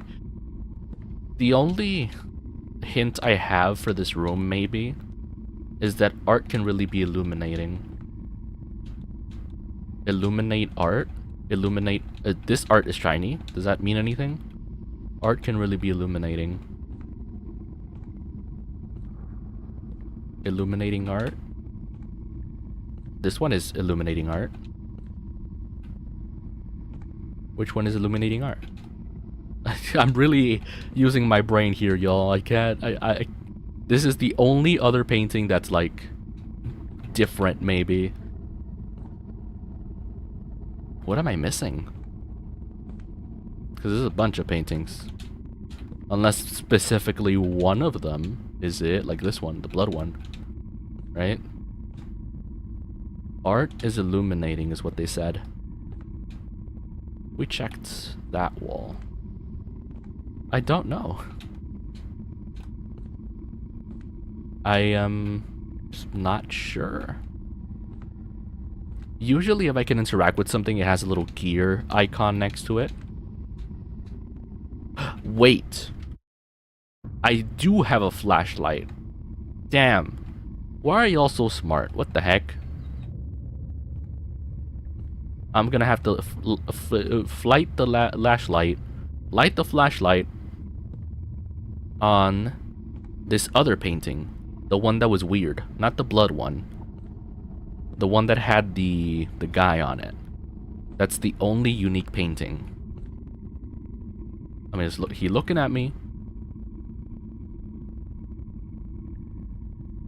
Is there a code or something that I'm supposed to be finding? What?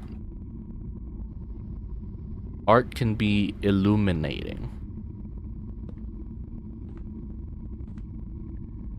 Am I missing something? Art illuminating. But it wouldn't be so simple as to light a flashlight onto a painting, right? Surely that can't be the case. Art can be illuminating in room 5. Huh. Like, this is the only other one, right? I don't know. I don't know. Is there something I'm missing with this painting? Get blinded. Get blinded. I don't know. Like, he's kinda looking at me, right?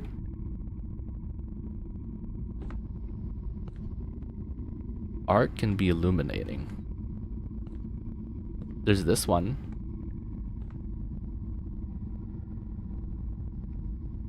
I don't know.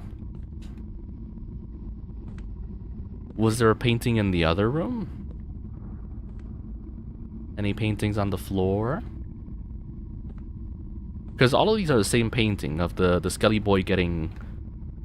Or the guy losing to the Skelly Boy. I don't know. But that is progress, though. Maybe one of these, like... Something's got to give. Oh, there's this one.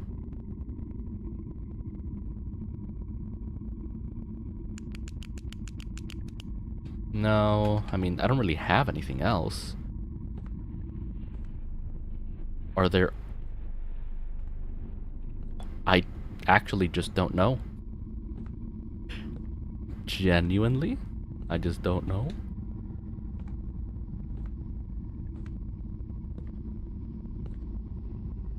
Huh. What if I actually just fall down here? Oh, okay. I'm not meant to land on any of them, apparently. Oh, wait. What? This is new. Ew. I regret this. The first. Is this the first room? You should really clean this place up, don't lose the trash. The second. What? The second is a vent. There's the safe here again.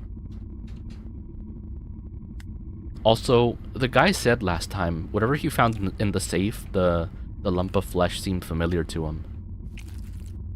Ooh. I hate that. I don't like that. Ooh. The second. It's an eyeball. Ah, yes, the meat room. Yep, it is the meat room. The third. The fifth. I'm confused about this. Picked up cabinet. What? Oh. tablet number 2. Wait, what? The numbered tablets are actually numbered. What? I hate that. I should be looking up, by the way. Nothing there. It's partially good. Ew, squishy. Tablet number 4. There's no tablet number 5. Is there? I don't like this. Gotta be honest. The 3rd. Tablet number 3. Oh, a book. Yeah, you little bastard. This is what things look like here anyway. I've spent a lot of time in this hellhole, and I'd be willing to bet if you dug up the floorboards anywhere, this is what you'd find. Eyes, pulsating flesh, red guts, blood. This is what I think. That's what I think. I think this is all there is. A place like this without cease couldn't exist on its own. An empty nothingness. No, if it's going to make up all this space, if it's going to contain so much knowledge, is it so far-fetched that something might have changed in its makeup, that it might have come alive? Forget it. I can see you have I can't read. I can see you already have your own beliefs. Well, maybe you're right, maybe I'm wrong. It doesn't goddamn matter. This room is a trap. Must be. Those tables with the notes weren't here until earlier. I can't say when, but I think they came for you. Serves you right. I know you're kind. But if it'll help you get the hell out of my room, well, it's a test too. Christ. I can still see your slack-jawed expression. Fine, I will give you not 1, but 2 whole hints. Even a damn fool like you should be able to use them. The librarian would like to give you a hand. The flesh in that safe does not operate like its predecessor. Well, I don't know what the flesh in the safe means. The librarian would like to give you a hand. Forgotten cultures. The librarian would like to give you a hand. A hand? What does that mean? Oh, whoa. This is new. Oh. Joy of the recluse. Of his 5 fingers, he lost 2. Only 3 remained. Without the first, he would have been an animal. Without the second, he could no longer condemn. And without his final remaining finger, his hand would look a little strange.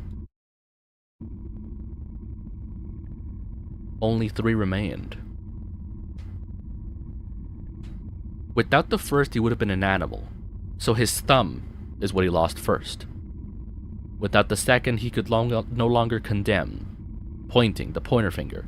Without his final remaining finger, his hand would look a little strange. What? That could be any finger. That could be any finger. He lost 2. His hand would look a little strange without the third. What? So he for sure has the thumb, the pointer finger, because he only lost 2. Am I not understanding this right? Isn't there a tattoo or something on the big hand? Sammy J, you're the GOAT. You're so smart. Are you kidding me?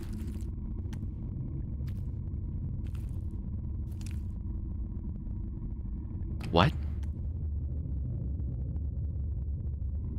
I can't get any closer, but I don't know.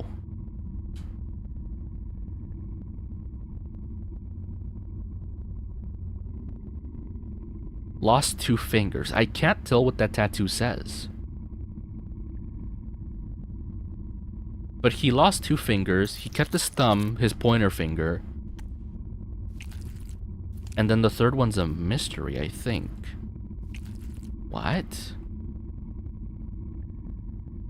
Only 3 remains. Because without the thumb, we're the same as... we have opposable thumbs, that's what makes us human. You condemn with a pointer finger. Without his final remaining finger, his hand would look a little strange. That could be any finger. The pinky, I don't know. A little strange. What's a strange finger? A finger? What? I don't know. The librarian would like to give you a hand. The flesh in that safe does not operate like its predecessor. Huh? These notes don't mean anything either. the third, the fourth. I'm at a loss, kind of. I mean, we have all the slabs, right? Wait, statement 1, 2, 3, and 4. I'm missing one, aren't I? I'm missing one of the slabs. Didn't one of them not have a slab? No, they're all here. Hold on. A pinky? Maybe, right? So then he kept his thumb. He lost his 2 middle fingers. He looks like a metal thingy. But then what does this have to do with this safe then? I mean, it's obvious we try like this, right? But that doesn't work. So he kept his thumb, first, and last finger. Well, we did it. I know more than the others, but I won't tell you. Excuse me. He spent too much time alone, thinking, and that accelerated his downfall. A terrible thing befell that woman he claimed to have loved. It consumed him, consumed his every waking moment, whether or not he had been loved back. The depression lost him his job and his home, turning a sad wreck of a human being into a sadder, hollower thing. His focus, his obsession, never strayed. She was gone from his life. And as far as he was concerned, that was all that mattered. Even when a family member took him in and sheltered him, he all but ignored them, so enwrapped with himself was he. It's just an injury, I guess. Well, I guess so. He lost 2 of his fingers. I don't know. Let's go back to that note, to the book.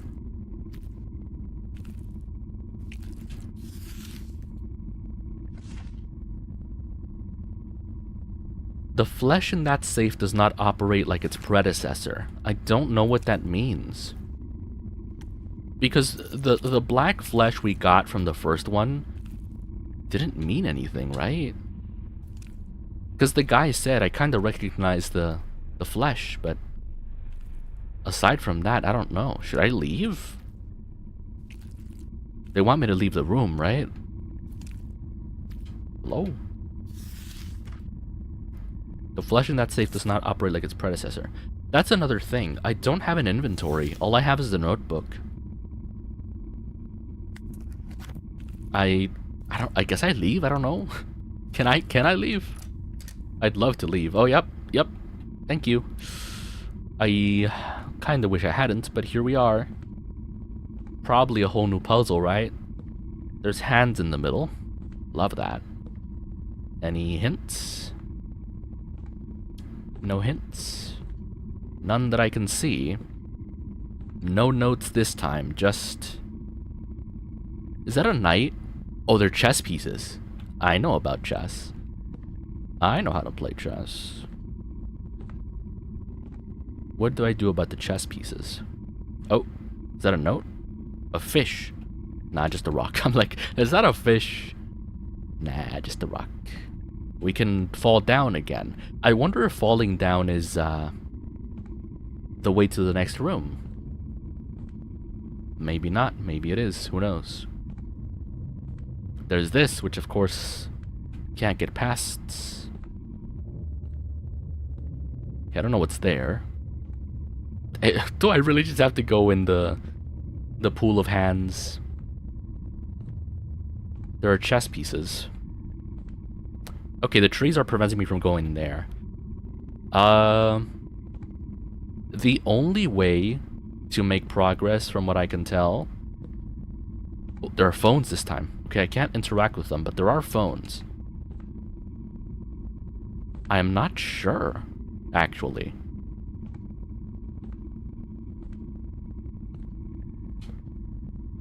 There's nothing here I can interact with, from what I can tell.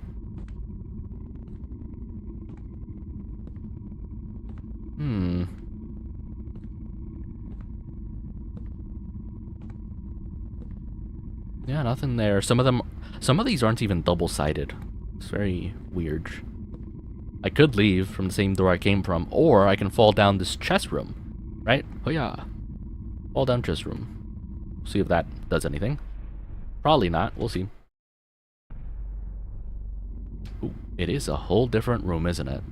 Upside down room with upside down fan and the same desire to not be here.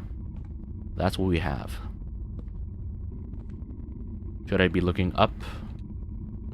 Probably, right? Oh, wait. Upside down notebook that I can't read. Love it. Can I leave? Ooh. Well, let's go back. There must be something there, right? I really doubt there's any one of these rooms that doesn't mean anything, right? Like, all of these rooms need to have something to them. I'm sure of it. Or not. I don't know. I'm losing the plot for this game. I'm not gonna lie to y'all. Like, it's so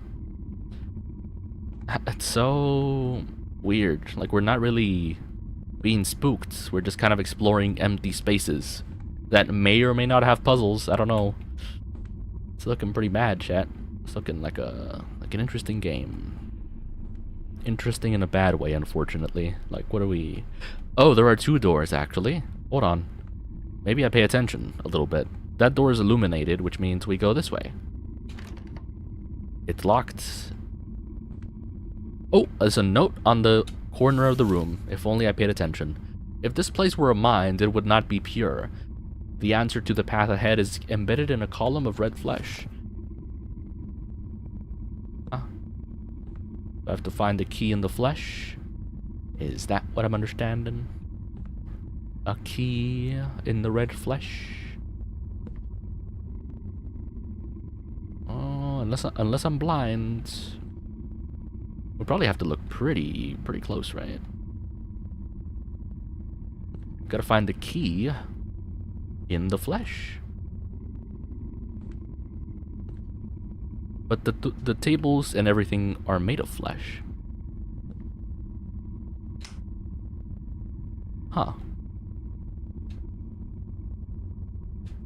One of these has to have it, right? Apparently not. What did it say? A pillar of flesh? Column of red flesh. So one of these. Oh, right there. The brass key. Yep. And we continue. 1.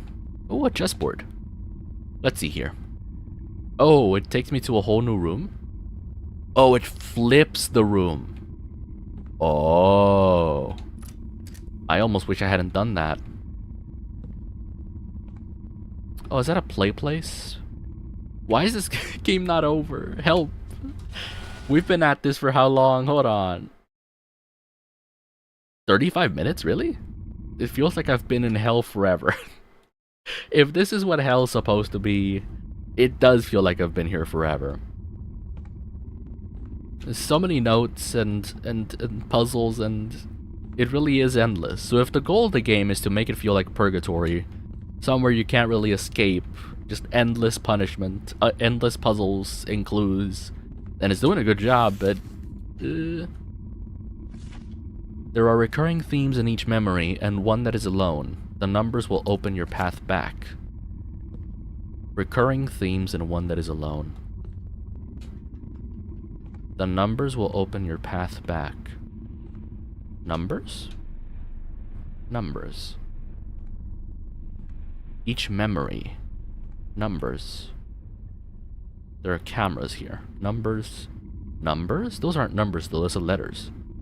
Numbers. What?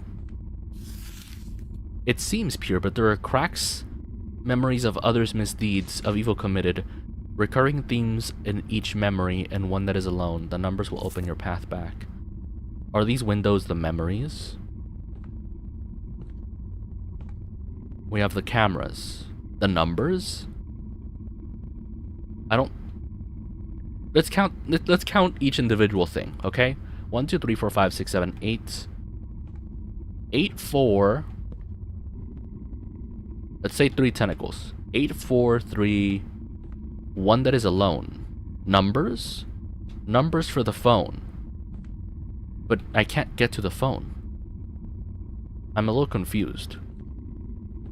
I'm like overthinking this, but at the same time, I probably should, because this is a lot.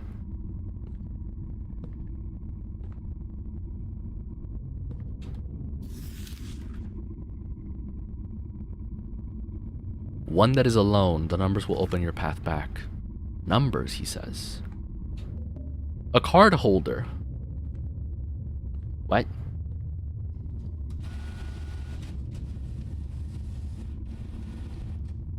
A card holder? For what? I can hold cards now. I have a lot of stuff in my inventory.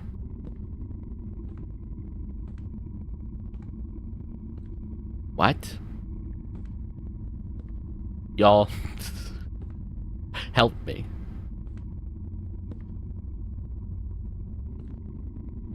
I'm at a loss. Like, what? So much of this just doesn't make sense. Can't believe that you haven't lost the plot entirely, because I have. Oh, look. One of them is bloody. I really, really do not know. I'm sorry. This game started off as an infinite library, and it technically still is. There's a padlock on the door. What did I say? 8431.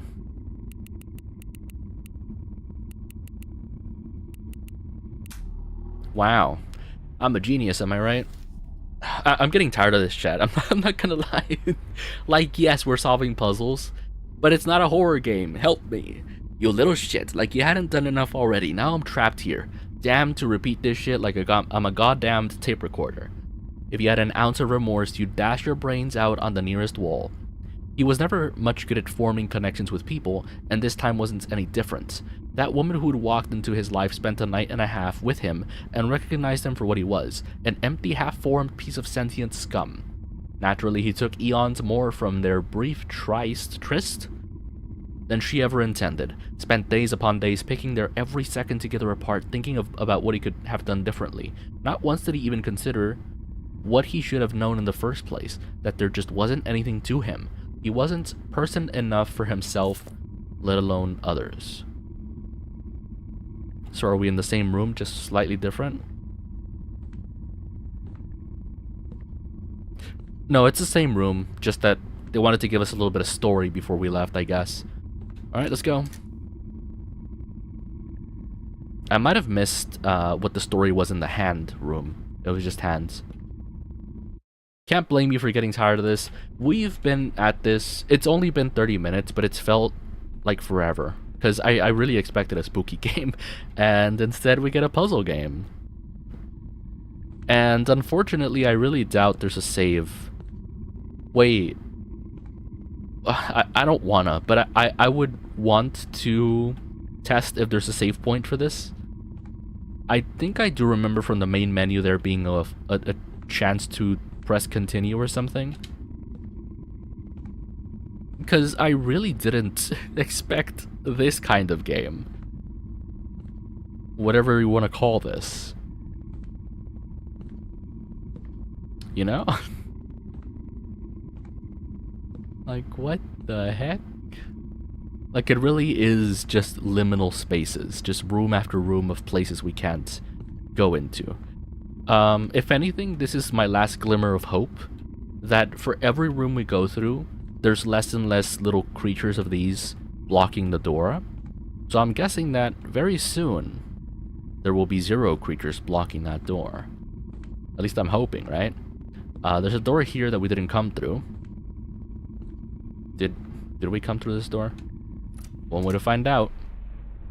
Well, we didn't come through this door. There's police tape, right? That's what that is.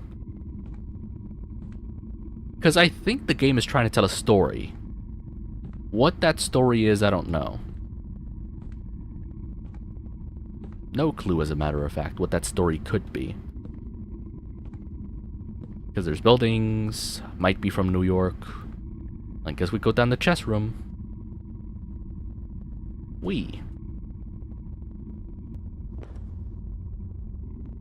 Hmm. No, we've been here before. Why, though?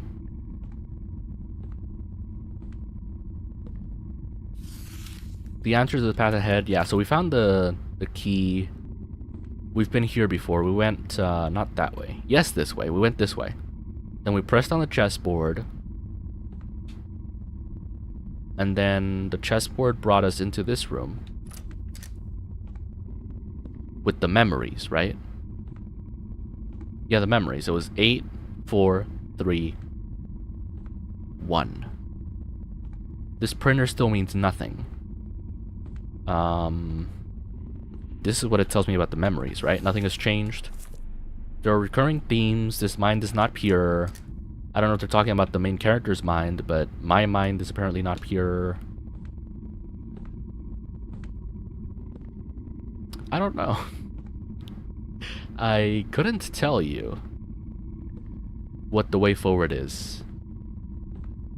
So much of this is so abstract, you know? Like, if we fall down this hole, is it different? Is it a whole different room? I'm unsure. One way to... Oh, wow, it is different. Never mind, it's this room again. Sorry about that. The guy didn't want me to be here, so let's go. Okay, we're back.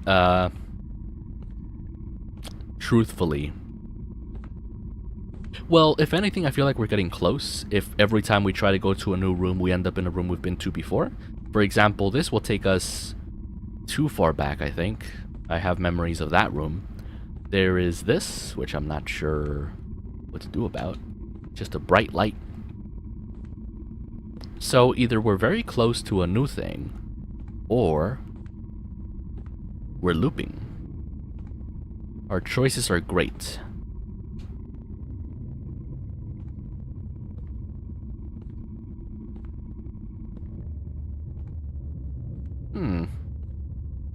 Like, it's a cool environment, but... Get me out. Get me out, or at least give me a jump scare. Hello?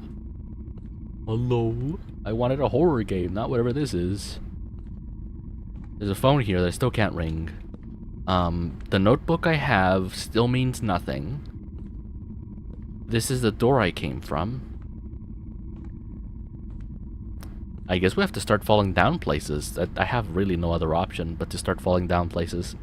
Until one of the places is new. I can't even fall down some of these places. Okay. Yippee. Okay, which of the many rooms is this? Ooh, is this one new actually? Ah. A blessing and a curse, a new puzzle room. We have 3 items here. That and the cabinet. Oh, okay. I found the secret room. I knew you'd come. Very well, I'll speak. He was always inclined towards solitude. Not that he had any choice in the matter. In fact, if he had, perhaps solitude would not have been his lot. But he was terrible with words, worse with speaking. Much like me. It wasn't so much a matter of laughter at his expense, he was merely a curiosity. An ingrown strange thing. Vaguely uncomfortable but otherwise without note. There was one exception to this lonely existence. As he aged, he found himself in the position of an archivist, surrounded only by dust, dead things, dead words. Though he had grown used to the solitude, he hated it with a burning quiet passion. Thus, when a graduate student about his age came to plumb the dry and dead things, he forced himself to strike up a conversation with her. To his delight, she returned his words, and for the first time in ages, he felt his heart beat a little faster. Okay. I mean, we're getting a little bit of story, but it's so slow. Isn't this place a wreck? If I lived someplace as disorganized as here, I think it'd just be a matter of time before I was swallowed up by all the trash. I like the staircases, though. They're a nice touch. You're probably wondering what needs to be done here. I think, deep down, you already know. Since you're so inclined to play dumb, though, I'll give you a hint. It'd be a lot easier to get around here if you could organize everything somehow. Organize everything, you say? They wouldn't want me to pick up all the books, right? Cabinet, maybe? Cabinet? What's the answer here? Cabinet is the answer? No clue. Could be anything. Cabinet?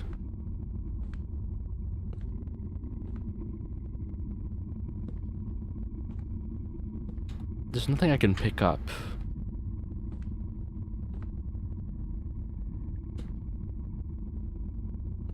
It's a pin board. Right?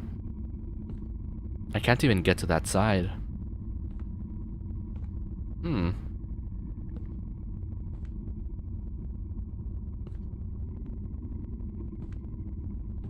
I'm exploring. I'm looking around, because the hint I was given really wasn't great.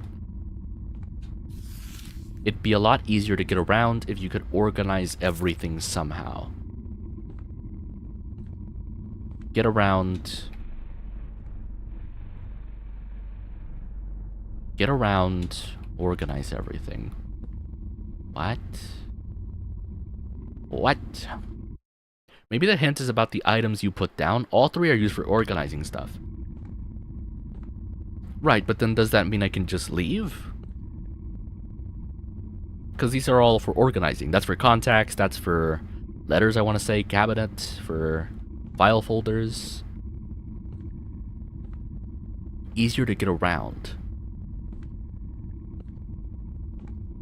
I don't know. There's no path forward, though, is there? There's only a path backward. Wait, what the fuck? Okay, I was wondering, like, is it really gonna let me go up these stairs? Such a strange place. That's another thing about this game. You don't really get confirmation that you've done anything. Like, I solved the puzzle in that room, apparently, and I got no real confirmation of it, I don't think. Not clear enough, obviously. This is a new room, by the way. We need an entire passcode. A person's name, probably.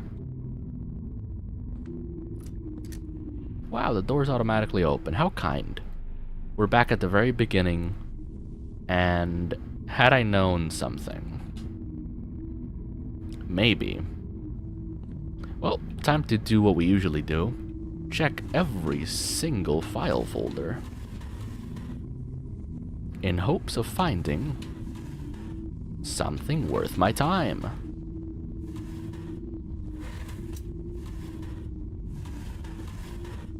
One of these has to have it, right? The plant is gone. The camera's still working. And there's a note on the desk. He was aware enough to be jealous. Though she rebuked his advances, though she suggested the two of them never see each other again, it was of course not enough for him. He would come by daily, nightly. When she locked the door, he would continue to bang on it. When she called the police, he still found ways to watch from afar.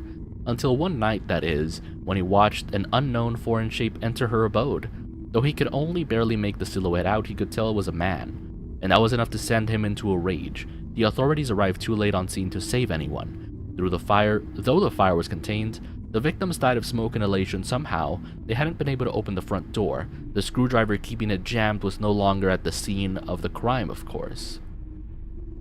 How does the book writer know? Oh no. Well then. So we're getting a little bit of story. Slowly but surely. When I next opened my eyes, I found myself on an empty road in a desolate place. Empty road that I can't stop walking from. There was a faint ephemeral quality to everything that didn't fill me with confidence. In the back of my head, I felt a thought burn like a fallen ember from the end of a cigarette. Did this guy kill? Is he the librarian? Was I free or was I still trapped within the library's vast expanse? The story we have so far is there's a librarian. He was lonely. He finally found like a girl to interact with. He stalked her when she said no. And then killed probably her and the boyfriend. All we know. How could I know if the librarian's voice wouldn't be on the other side of every door, of every window? I guess it doesn't matter either way. At the end of everything, I never found what I'd come to the library to gain. What did he find? So that's another thing. The main character was seeking out the library. For the rest of my life, I think I'll find myself wondering just what it was that I missed. He came to the library for something. The entity in the library knew. Perhaps the failure was a blessing, empty as I find myself left. I still don't know. Perhaps there was something even worse waiting for me if I'd only looked a little deeper. Really?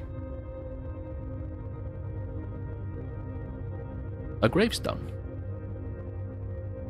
You don't say. Wait, that's the creature that was following us in the library. But I doubt it. Oh, well. Is this one of the several endings a bad one? I don't know. This is such a complex game, honestly. Oh, well. Playtesting. Okay, so I was trapped in the library forever.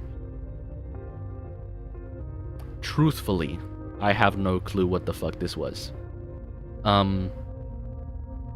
It's a tough one. This is a tough one. Because I kind of get it, you know. Deep puzzle game. You get a labyrinth. You get the eldritch horrors. You get the liminal spaces. You've got a little bit of everything here. But it's not enough. I don't know how to say this. Like, I wasn't looking forward to the next room, the next puzzle, because nothing was ever, like, good. There was no resolution. There was no proper threat. There was nothing. I don't know. A place forbidden. And I can continue. Extras. Prologue credits. I wouldn't know. I wouldn't know. I really don't know, honestly. Let me look it up. A place forbidden. Walkthrough? I don't know. How many endings is there?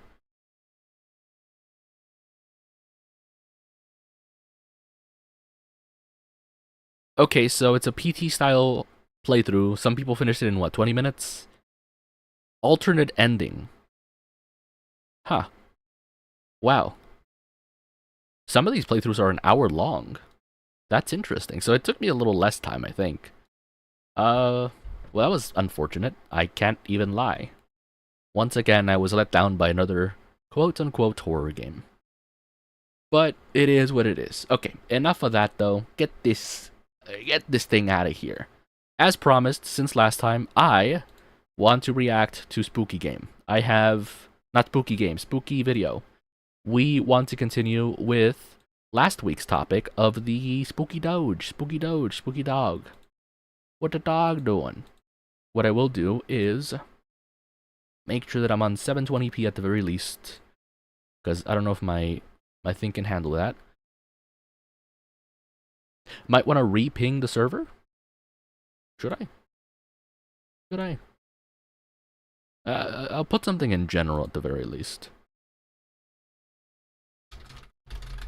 We watching spooky videos.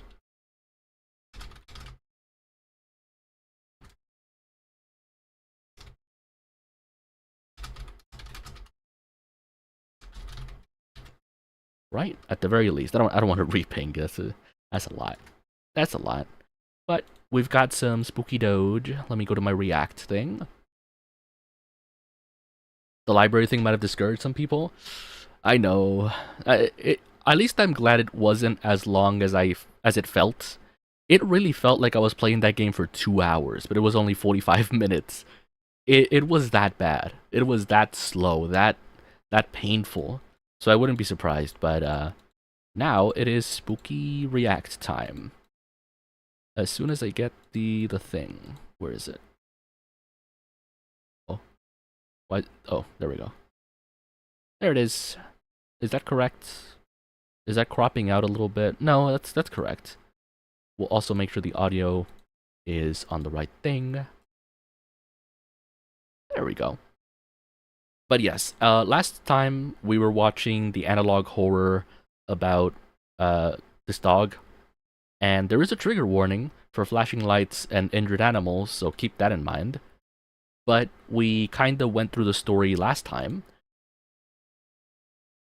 And because it's been a little bit of time, it's good to have a refresher. This person is just going to cover, I guess, what we already know, plus maybe a deeper insight. The person is Soupy Soup a year ago. Yeah, let's just get into it. Audio should be good, by the way. Let me know if it's too loud, too quiet. To really unsettle me. I guess you could say I'm a bit desensitized to horror as of late. But there comes a time, once in a blue moon, where something, some way, somehow, finds a way to strike that little nerve in me. And I think I found it. Oh yeah, the classic. I do still think it looks a little goofy, but we'll see. Now, you guys know how I am on this channel. I love me a good piece of analog horror, but it takes a lot to scare my old ass. I don't know, maybe I'm just a little bit set in my ways. I'm a tough cookie. I'm hard to impress. Same, so I think. It means a lot when I say that, you know, a certain analog horror series managed to really, you know, shake me in my boots in my shake, if you will. This one did exactly that. It's called Dog Nightmares by Piggy's Soda. Right, Dog Nightmares. I'm just gonna summarize it here. The main focus of this analog horror series is two humanoid dogs, or as where I'm from, we like to call them flannel-wearing furries. Look, that's just what they are. I mean, come on. These two characters actually come from a series of films that were created by William. Wait a minute. Okay, so based off that, we already have kind of both new and validated information. There are two of them. So somehow, I'm not sure if if it was covered in the original story. Some images of the dog that contained the humanoid version had both a white face and a brown face with like white down the middle. And these are descriptions for the dog people that had dog faces, by the way. They had different fur patterns, obviously. And I always wondered why they looked different. Like, different images that quote-unquote secretly contained the humanoid dog person always looked a little different. Like, the fur pattern was different. Maybe that's why, because there were two of them. And I really thought it was the same one in each one.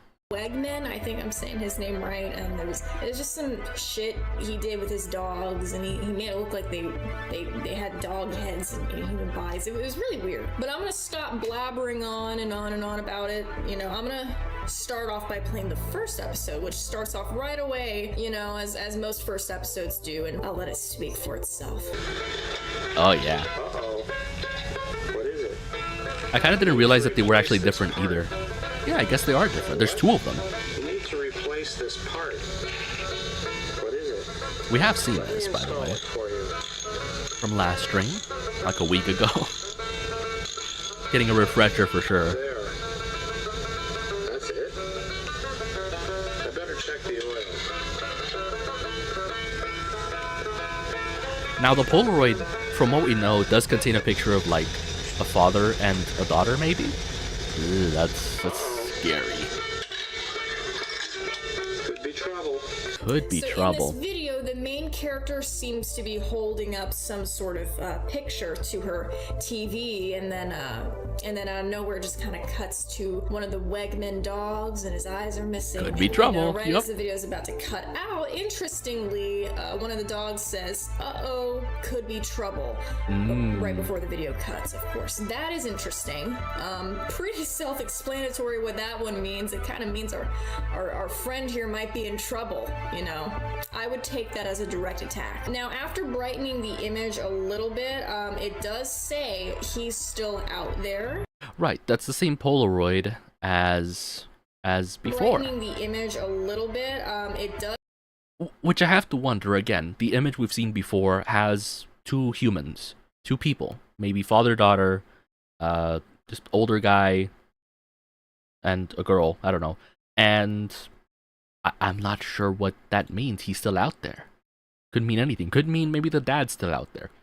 From what we remember, the dad wasn't really in the picture. unironically. Ironically, I guess. Maybe the dad was in the picture, in the Polaroid, but not in the picture in the girl's life, the main character's life. Who knows?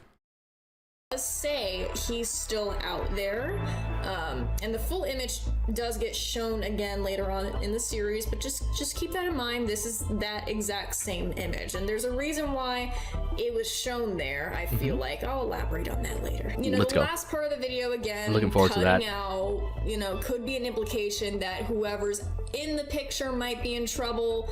You know, it would indicate that whoever's in the picture might be fucked.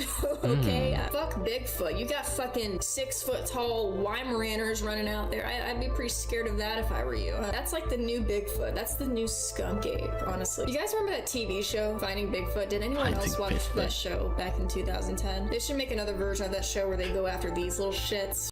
It's funny. I had watched so many shows, like, just in passing, whenever I was at the, optometrist. Because, you know, the waiting times between things, you know, they would put in the drops, you have to wait out in the waiting room for a little bit.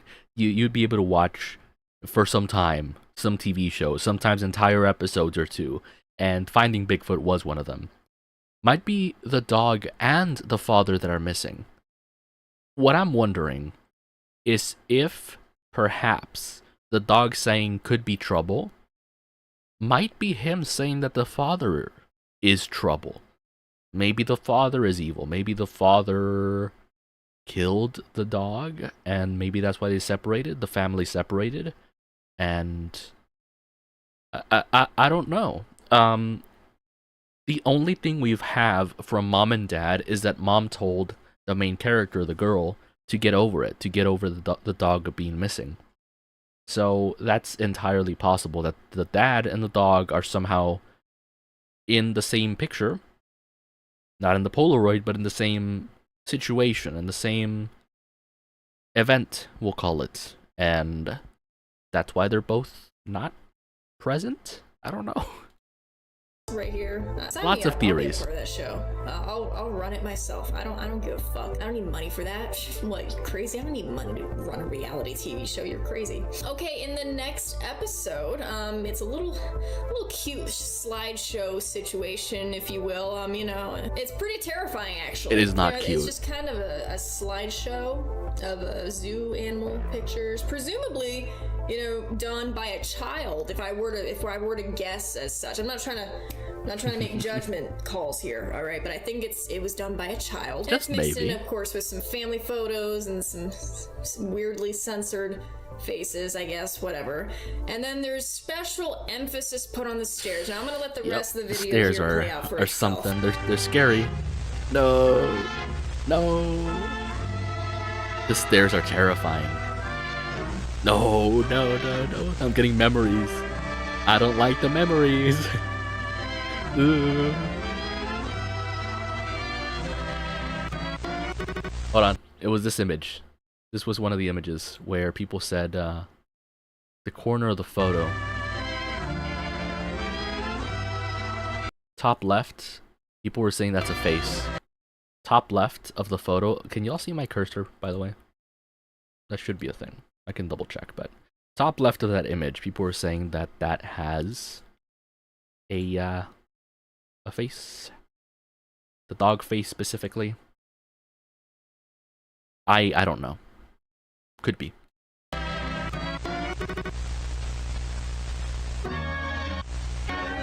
It does look like a white dog. That's what I'm saying, though. Neither one of the dogs from the show are white or have a white face. They're both brown-faced dogs with brown fur. I should be saying brown fur, by the way. Because they are technically humanoids, but I'd like to think they have fur on their face. If they have dog faces. Dog heads, right? I don't think this one is as creepy. I think it's a little creepy when it's a little girl, like this, going through the images, like describing them, or like reading a picture book or something. Now that's a little creepy. That's a little... unsettling, because these are just kind of recollections, right? 'Cause I think she's a grown woman at this point. Oh, Did you guys see that? Yeah. He's coming. The dog face in the staircase, the dog face, that was a big no for me.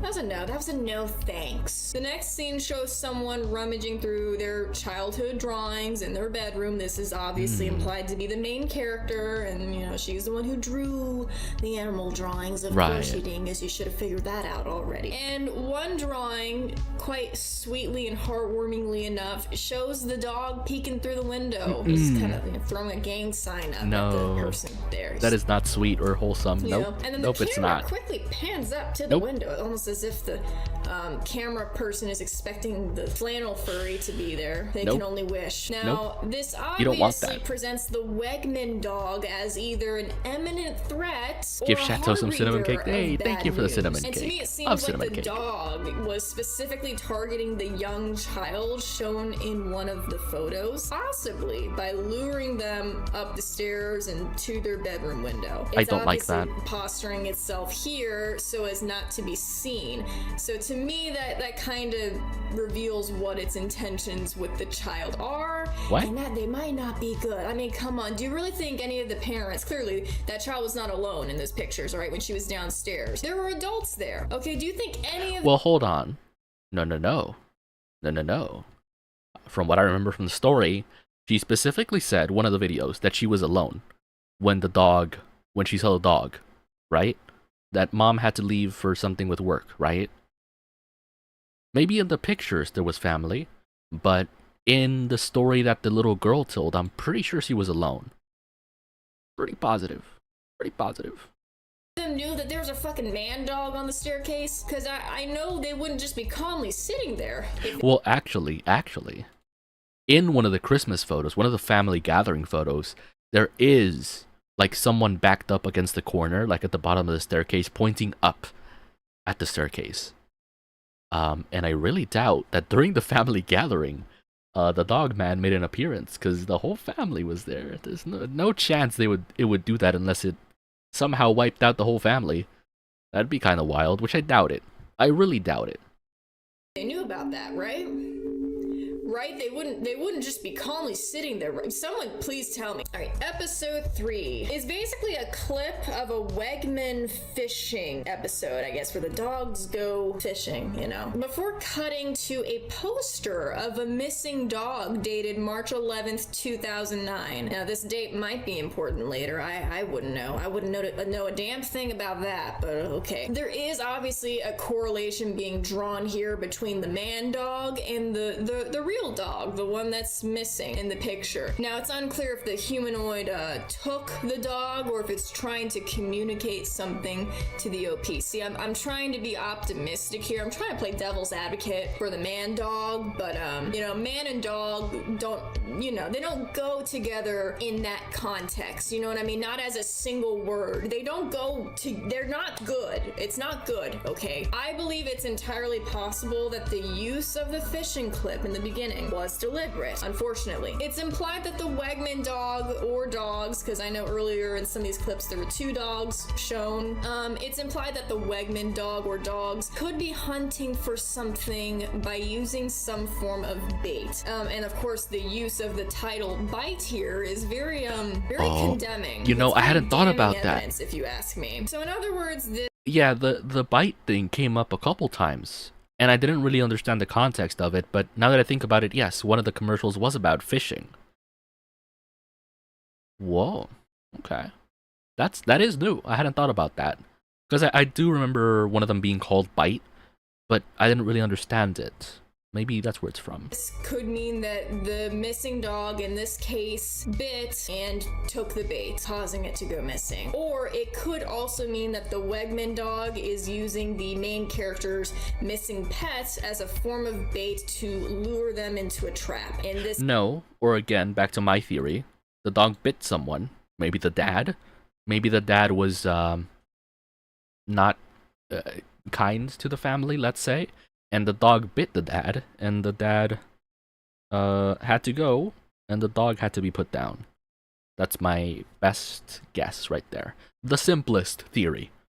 Simplest theory right there. There could be more to it, but case, I'm just going to assume that both might be true somehow, because I can't make up my damn mind. Okay, now the next video predates the missing dog poster by a few months. It's dated January 4th, 2009. Nothing too unusual happens here except for one small frame that pops up when the video starts glitching, and I'm gonna let it play out here. weird dog. Found this while looking through my collection of Wegman tapes I've gathered. Check it out. Had we seen this? The dog being used as bait is consistent with the he's still out there photo. Ooh. Excellent choice. We're ready to order. What flavor toothpick? Cherry? The dog being used as bait. Lemon. Very good. Turkey, lettuce, tomato. Right, the audio Peanut, cuts. Tomato. Lemon toothpick. Oh, no. What was the frame, though? Should I go back, or are they going to pause This it? is a cherry toothpick. I ordered lemon. Right, sir. I'll take. Huh. Did I miss it? It didn't Now, this look like definitely anything. makes me question why the main character feels the need to film these seemingly random Wegman videos. I mean, it could be that she knows she's being watched. I mean, and she could also be trying to document this either for us or for someone else. Either way, the fact that the dog looks directly at the camera shows me that he's watching the main character just as much as we're watching him. Okay, and that was not a mistake, I promise you. You will find in many. Is that what that was? Because it glitched, right? But it was right before this, wasn't it? This is a cherry toothpick. No. Well, it was just a glitch, but was it on the dog looking at the camera?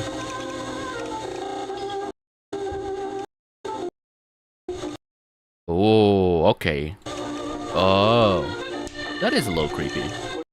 Seemingly random Wegman videos. I mean, it could be that she knows she's being watched. I mean, and she could also be trying to document this either for us or for someone else. Either way, the fact that the dog looks directly at the camera shows me that he's watching the main character just as much as we're watching him. Okay, and that was not a mistake, I promise you. You will find in many cases that the main character rarely makes mistakes here when filming stuff, okay? Episode 5, in my opinion, is the most loaded video in the series so far. Really? The video opens up with the fishing scene of the Wegman dog, and then the video cuts to the main character putting up a missing poster for her dog, Baby. The same Polaroid, though. And of course, this part is time-stamped March 24th, 2009, so there's some sort of...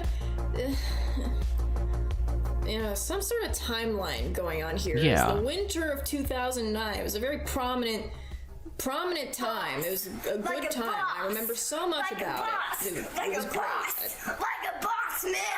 I was doing great. Now, in the next scene, there's this crumpled piece of paper that opens up, and if you guys want to read any of these notes, you're welcome to pause the video, but what I'm going to do is kind of summarize what they say, because a bitch is lazy, okay? The paper opens up here. I think we might need to revisit the part with darting the camera up to the window and increase brightness.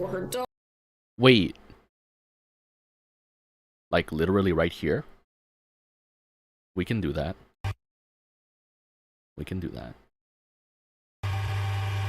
We can do that for you. I can't do it on my end.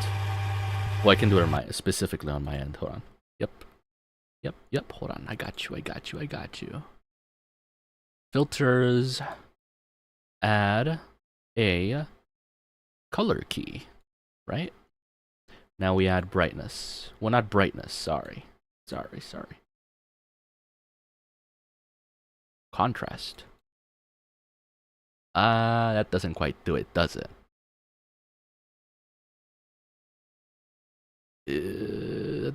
Can't quite tell. Unless that is it. And I have to like be very precise.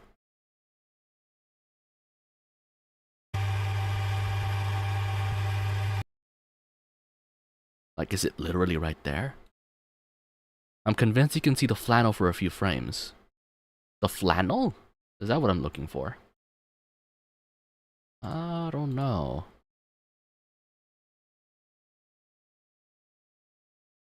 Do we have another filter we can use? Luma key sharpen, maybe.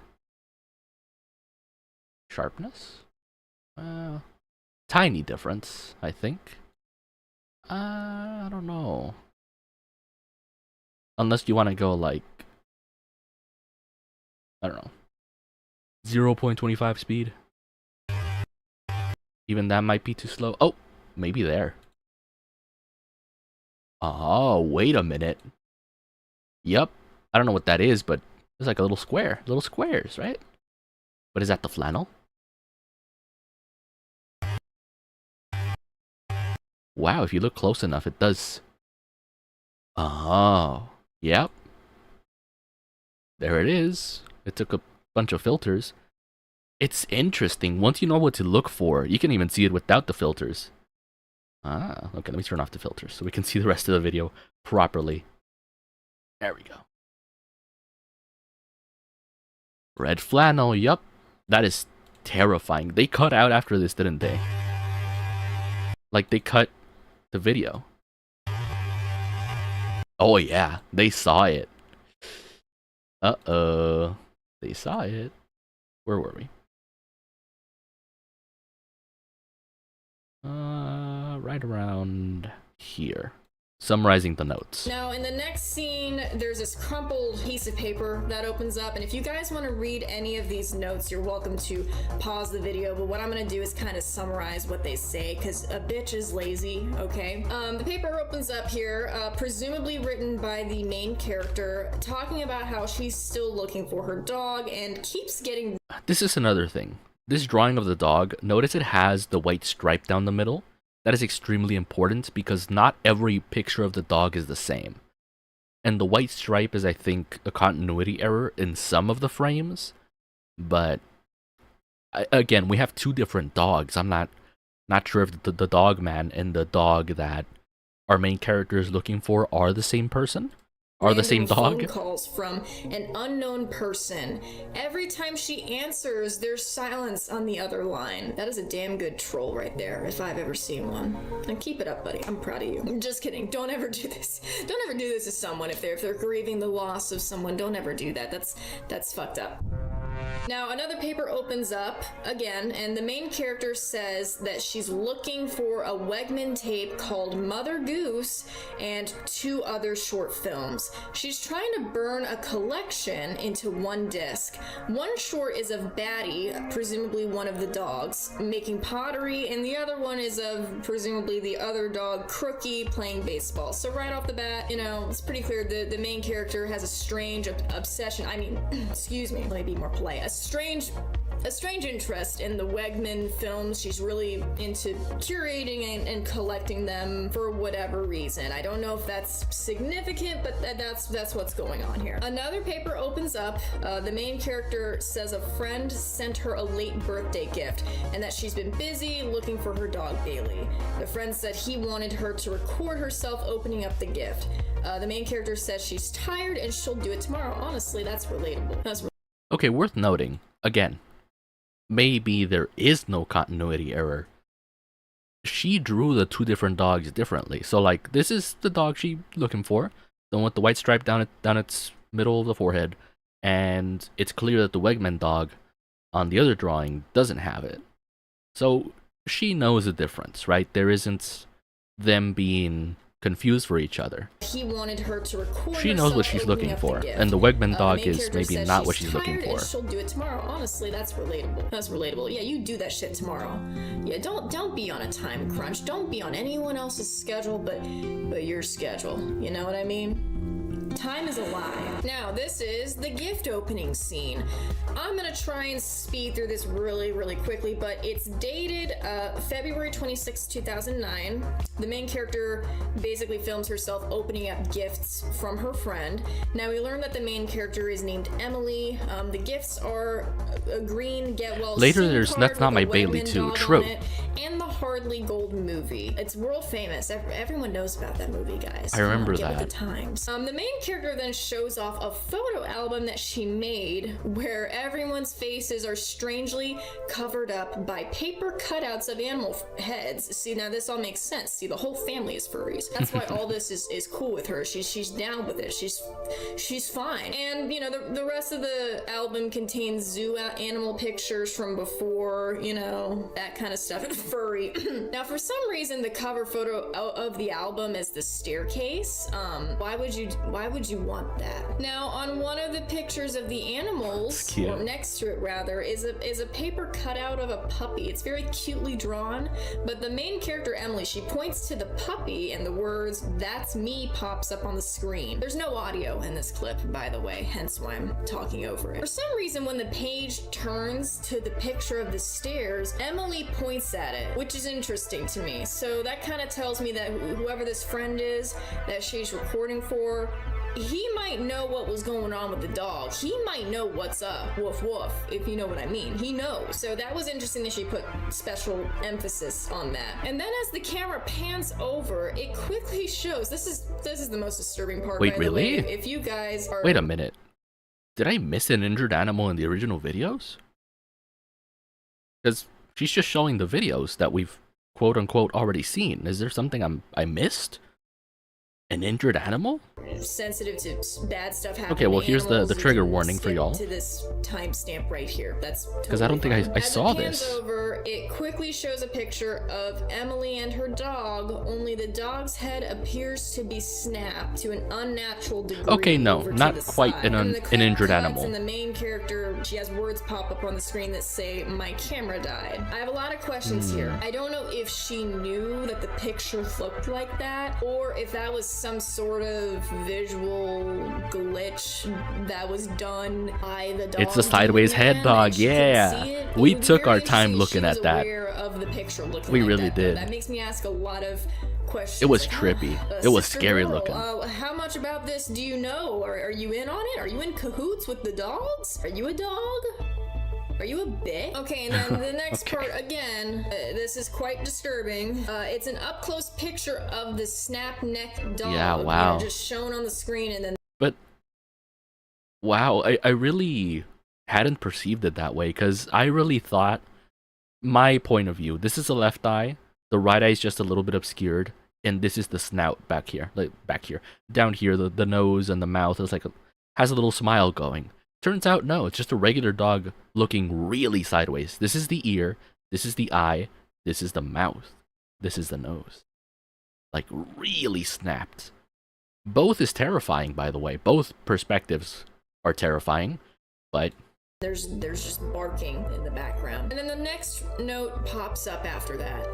The main character states in the note that she has a recurring nightmare about her dog not being there, and she states that in the past she wasn't able to make it home, and implies that her dog must have come out looking for her. And a drawing of the dog next to Emily is shown in the next scene. The next note says that Emily will continue trying to find Bailey. The next note states that someone keeps taking the posters down, and she had to keep putting them up. I'm going to revisit that later on, but that will be important. The next note says that Emily found some old pictures of Bailey from her old home, as well as some of her old paintings and a book she made as a child.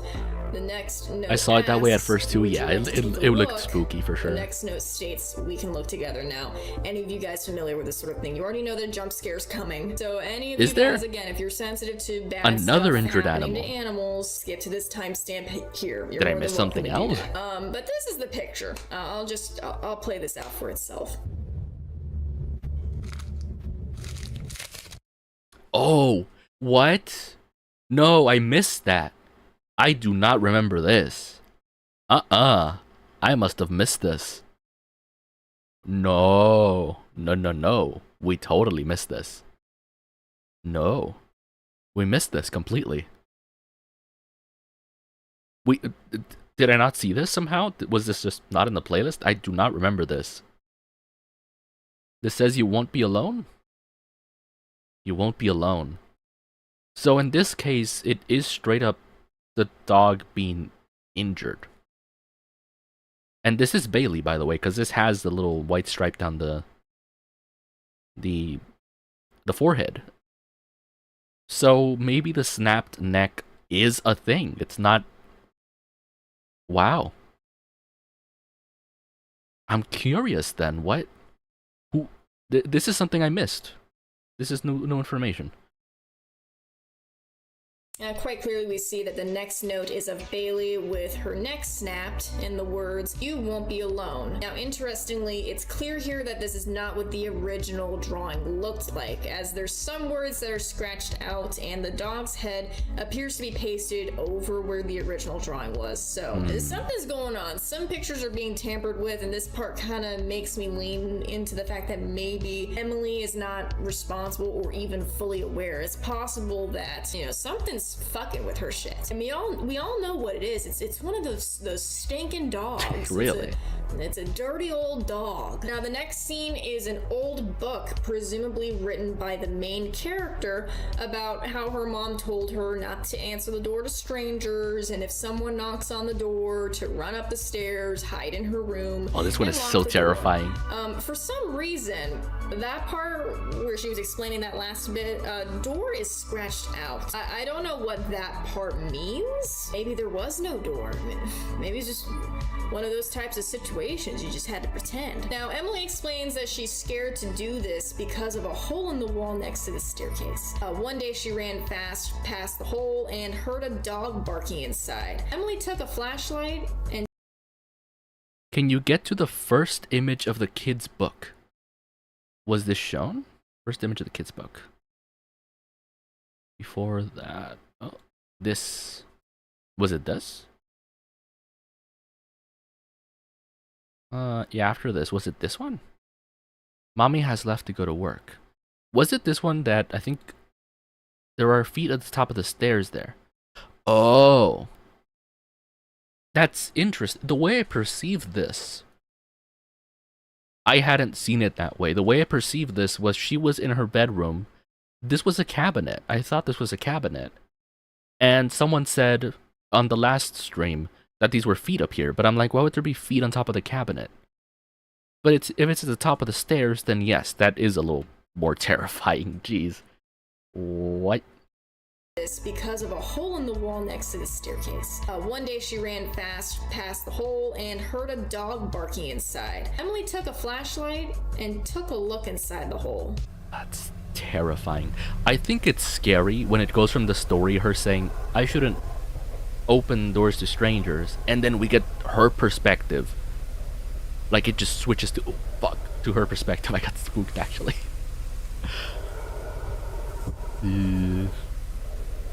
Nuh-uh. No sir. None of that. It's just there. Oh. Why is it crawling like that?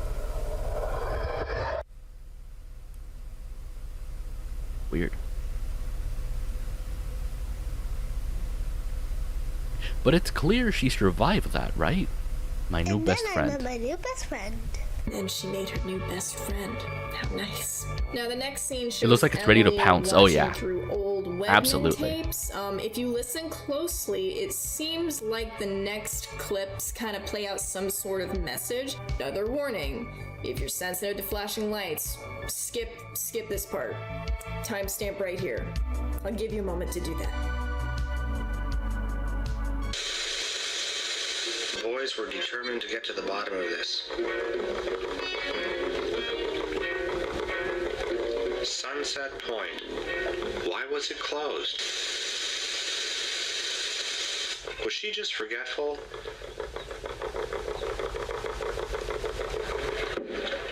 Or was she in trouble?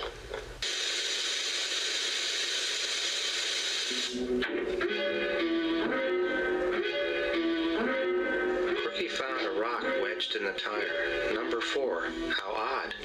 That should keep her out of the way. Did you give her more nerve, Nana? I tied her up and put her in the old geologist shack. Good. Good. Before they're on to us, we'll be in Canada. Over here? Over there. Through here. Over here? I definitely heard a sound. Over here?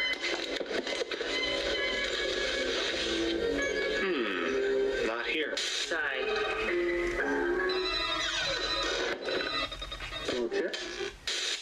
think they be? You know, at the very beginning, I think he said, why was it closed? Was she just forgetful? If there is a message to be gotten from that, it's that someone tried to get in, but the door was closed. And that maybe he found a different way in. If we're considering that maybe the dog person broke in and found its way inside somewhere else. Because part of the message from this glitched audio is that it's inside. Beyond. Maybe only the dog is still out there. The dog is still out there. The dog is still out there. Still out there.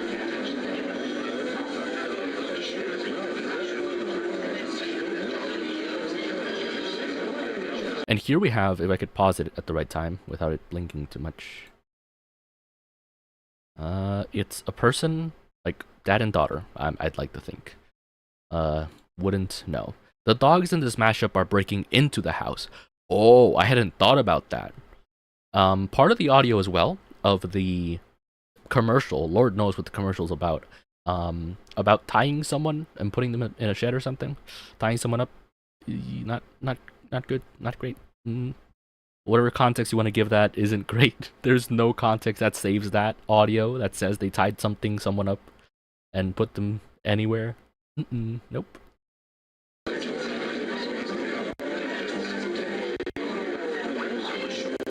Okay, so these are kind of the sentences that I was able to kind of pick and pull from that sequence of tapes, and I could be mishearing it, I could be wrong. But the sentences were, was she forgetful or was she in trouble?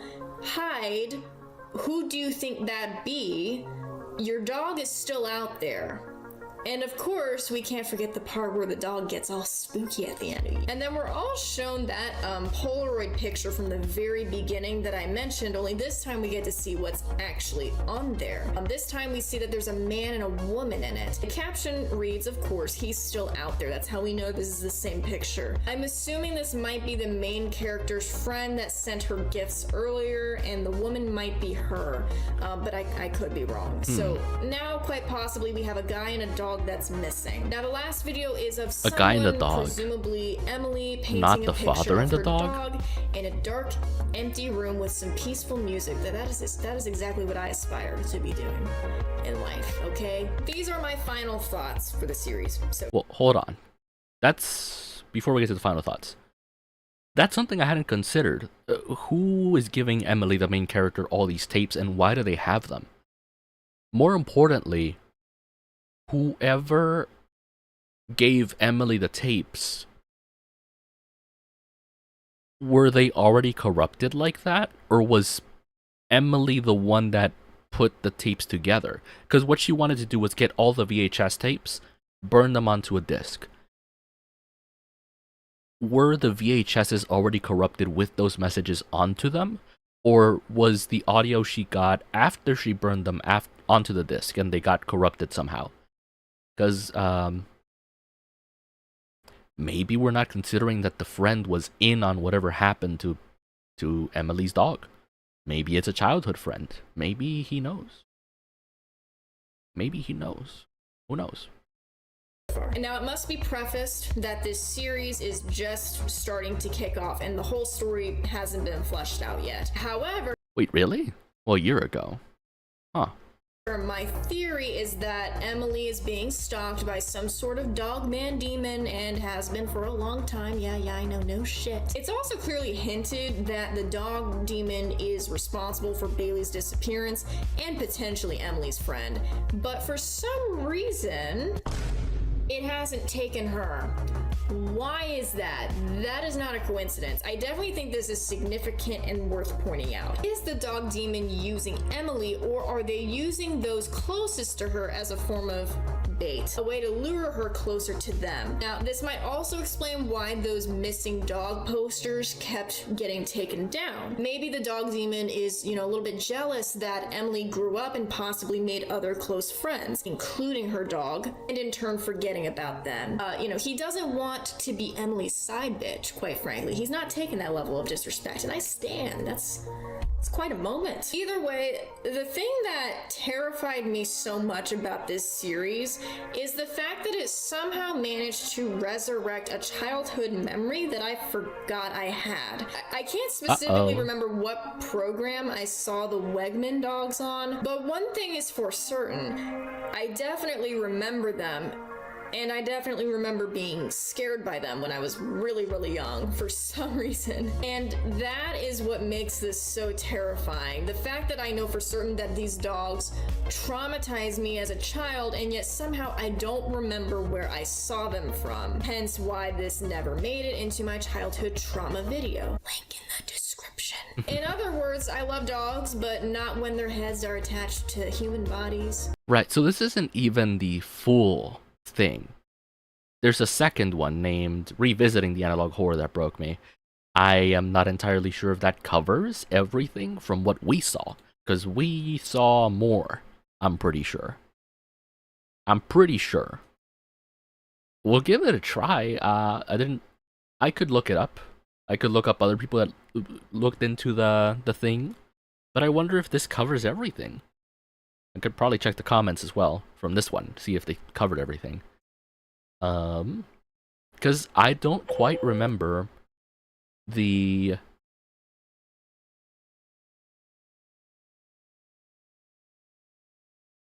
last release date of the full thing, you know?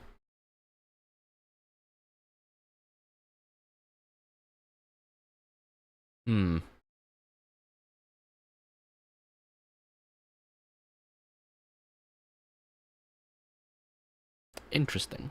Well, we'll try it. There was her seeing the dogman inside the house. Yeah.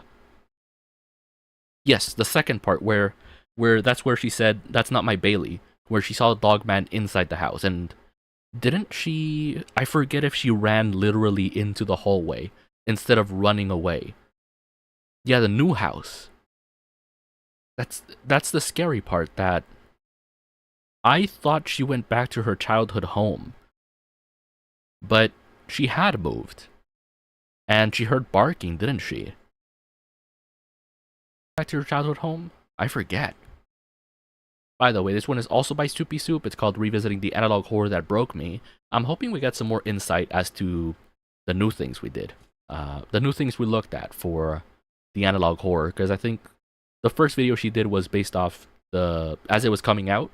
But I think we saw the whole thing. I don't know if it's an ongoing video series, if there's more information to be released about that. I say information, are they called ARGs? Horror stories, essentially? What would these be called? These types of, like, horror stories that are hidden throughout the internet or whatever. Well, they're not hidden, it's just like, I don't know. Someone randomly uploads content and it ties together.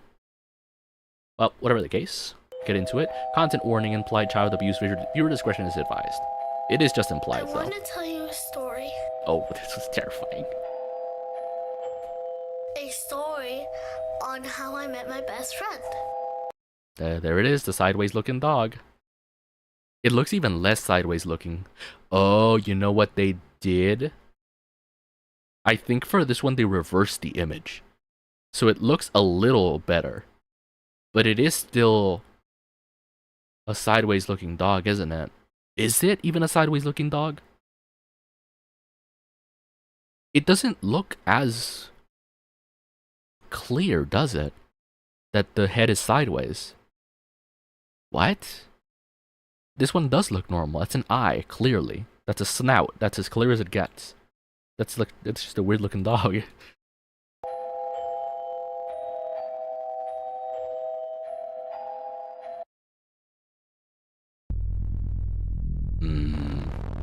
Well, okay, we don't need all that. It's a little spooky. Revisited, yep. Dog nightmares. Now, I know you just read the title, and some of you guys are probably going to be like, actually, I don't know if that's right. I don't know if scary, if analog horror scary. No, not sure about that. Well, let me tell you this, okay? Shut the fuck up, because I'm here to change your mind. I'm here to make you see things differently. Now, if you guys haven't heard of Dog Nightmares yet, or if you haven't watched any of the videos on their channel, I got a couple of tasks for you, a couple of side quests, if you will. First, go click the link down in the description below that's going to take you to the Piggy Soda channel, and yep, the whole playlist. We watched the whole playlist. For me. It really shouldn't saw take everything. that long. There's only like, what, 10 videos total, and all of them average around a couple of minutes each, so it really shouldn't. There were take you that 13 long to when finish we all of them. watched, and then right? Once you're done with that, come back to Weren't my there 13? channel and click on the other link in the description down there and watch my analysis video where I try my best to explain everything. I try my best. Please don't forget that part. Now that you all are brought up to speed, let's go see what the hell that damn dog doing. Now, the first video we got that I want to talk about was uploaded 6 months ago. Wow. Gee willikers. That's true. One of them was a fan art video, and I think a couple of them were hidden, were like unlisted videos. Very interesting. It's all around 10 videos. I think she must have seen everything, I'm pretty sure. Bacon, am I right? Shit, I thought that shit was uploaded 2 weeks ago. Good grief. Now, the title of the video is What Are You Afraid Of? And this does directly tie into what the video is about. We start off with presumably our main protagonist, Emily, wandering around in the snow at nighttime. As they're walking, they stumble upon a patch of grass and then a tree with a very familiar looking Polaroid picture. You guys actually might remember this from my last video that I made on Dog Nightmares, but this same Polaroid was shown more than once throughout the series prior to this upload. Emily pick up picture. Emily look at picture and go, Now, this might seem insignificant, but I think we can learn a lot just from Emily's body language here. They act like they don't even remember placing this picture on the tree, almost like it's unfamiliar to them, and they approach it with a certain sense of curiosity. Either this implies that they don't remember putting it there, or that someone else did. Even more interestingly, as they pan the camera down, they notice another set of footprints leading up to the tree that are... Oh, I hadn't noticed that. Whoa. But they aren't, like, regular footprints, are they? What kind of footprint is that? Like a deer footprint? It's not a dog's paws, is it? I don't think I've seen what dog's paws look like in the snow. We don't have snow. I live in Texas. I don't know. Would that be what a dog man paw look like? Dog feet? I don't know. And I'm sure they went to depth to replicate dog feet, like dog walking, too round. They're too perfectly round. So, and my next thought was maybe it's someone wearing heels.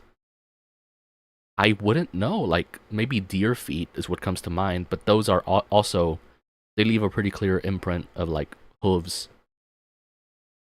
Well, what could one wear to leave round footprints like that? They're very small too. I don't know. They're very strange footprints. Are way too small to be human. Could they be paw prints? And no time to think. It's reading crumpled up paper in front of a black background time. Yay! October 9th, 2008. Wait. Next theory. Hold on. I just thought about something. What if it's like cane prints? Like a cane, like someone needs a walking cane. I wouldn't know. That's my only other theory. That somehow there's regular footprints, but next to it is a walking cane, right? That'd be my only other guess. that are way too small to be human. Could they be paw prints? And no time to think. It's reading crumpled up paper in front of a black background time. Yeah. October 9th, 2008. It's snowing. Bailey likes the snow. I remember going outside and playing in the snow with him. It's been a long day. My mom says it's time I move on, but I can't. I don't want to give up on my best friend. I'm so sorry. I'm so fucking sorry. I couldn't help myself. Shit. It's just the urges. It just, you know, sometimes it can't be helped. You know? That's what my therapist always tells me. After this message is shown, the footage returns, and Emily is filming what looks to be a childhood picture of her placed within a Christmas tree. That's still like strange, the I other think. Polaroid that she found outside, which was also placed up against a tree. Suddenly, a knocking sound can be heard, and Emily immediately reacts, almost like it either frightened or startled her. She approaches her sofa, which... What? Oh god, no, not the pillow. Why the pillow got a flannel on, man? God fucking damn. Oh, oh, what? I had not seen that. No. On, man. God No. damn. No. I hadn't seen that. That is very clear. Wow. I had not noticed that in the original. Whoa. That is horrifying. Why would you even... This is the other thing. She heard knocking. And there were two separate videos, I'm pretty sure. On one of them, she like runs... I want to say it looks like she's gonna run into a room. Could be trouble. It looks like she wanted to run like to a room, but she was panicked. She was doing it fast. In the next video, it shows she actually walked. She ran towards the hallway to see what it was. She didn't run away. She didn't run to hide. She ran towards it. How do you see something like this and think, could that be my dog? Because she saw it faster than we did. She didn't turn the camera faster than she saw it. You know, like human reaction speed is pretty decent. By the time she turned the camera, this thing moved away pretty slow, all things considered, if we could catch it on camera. She saw it, 100%. She saw what it was, tall figure, dog face. There was no shot she didn't see it.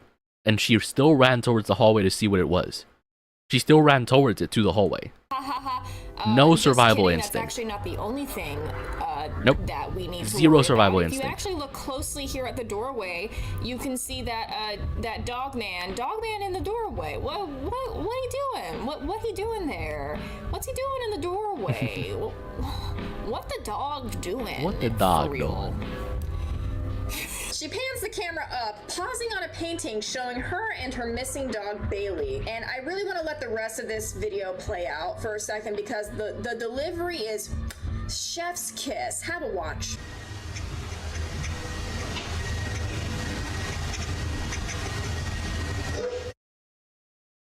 Nuh-uh. Don't do it. Nope. Don't do it. Why'd you do that? The audio does cut out, doesn't it? She's trying to compare what she saw to the dog in the painting. Why would you ever think that's your dog? No shot. Nope.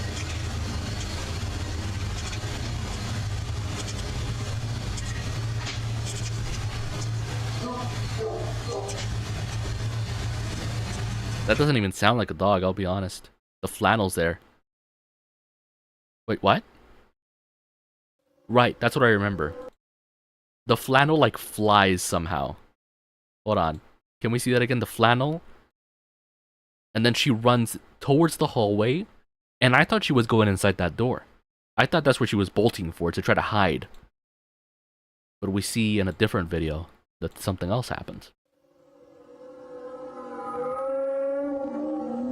That's a whale. That ain't no dog.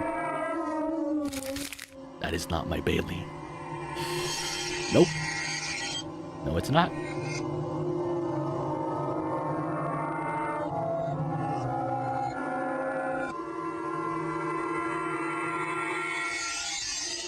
The flannel pillow goes to the left?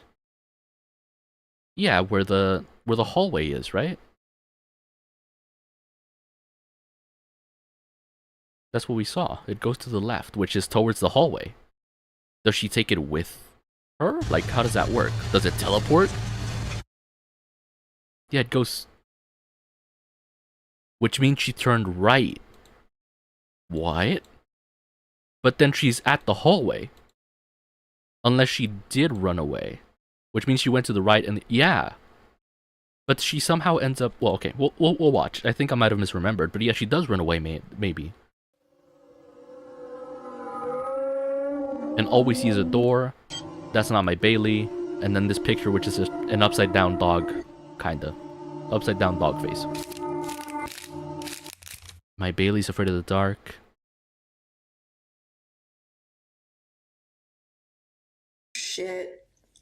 Guys, I think we might gotta put the dog down. The next video is labeled as a teaser, but honestly, I feel like it's much more than just a teaser, which is why I also wanted to include it in this little update video. Wait, was this the fan art one? Because it also contains what I believe to be the second part to the last video that we just discussed. It opens up with a child narrator, presumably young Emily, who says that she wants to tell us a story about how she met her best friend. Oh. Yep. Now, okay, now when we say best friend, are we talking about our dog, or are we talking about our creepy youth pastor that woke up one day and decided it was a good idea to play dress up? Several childhood drawings are shown here, many of them being the same ones from the very first episode in the series. Here, young Emily explains that they would go on some amazing adventures together in a boat. Whoa. Oh, delightful. I didn't put that together. Emily describes her friend as being very tall and preferring to hide in very dark places. Oh, also, he can be a little shy sometimes. You know, he's just a little silly like that. Don't worry, the dog don't bite. Then, without warning, a growl can be heard, and our young narrator is delighted to introduce her best friend to us. Yep. Don't like it. Hate it, as a matter of fact. I'm sure he would love to meet you. Terrible. The worst, actually. What's the dog doing? Am I right, guys? What the hell is the dog doing? Now, as the title screen appears, once again, that same Polaroid picture appears behind it in the background. It's almost like it's trying to tell us something, guys. But uh-oh, the footage is intercepted.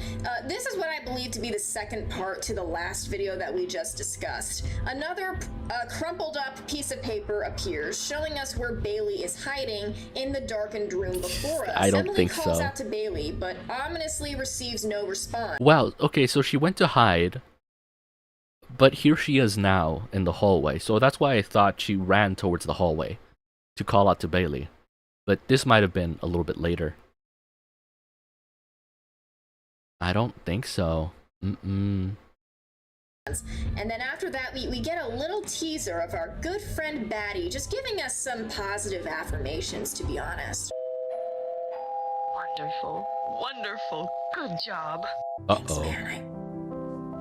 I really needed that, you know? Now, I really want to focus on the title of this last video here, which to me has some rather ominous implications. The most recent upload on the channel is titled, Because You're Like Family to Me. Because you're like family to me. And look, they're pointing up at the staircase. And he's backed up against the corner. We don't get the full picture on this ever, I think.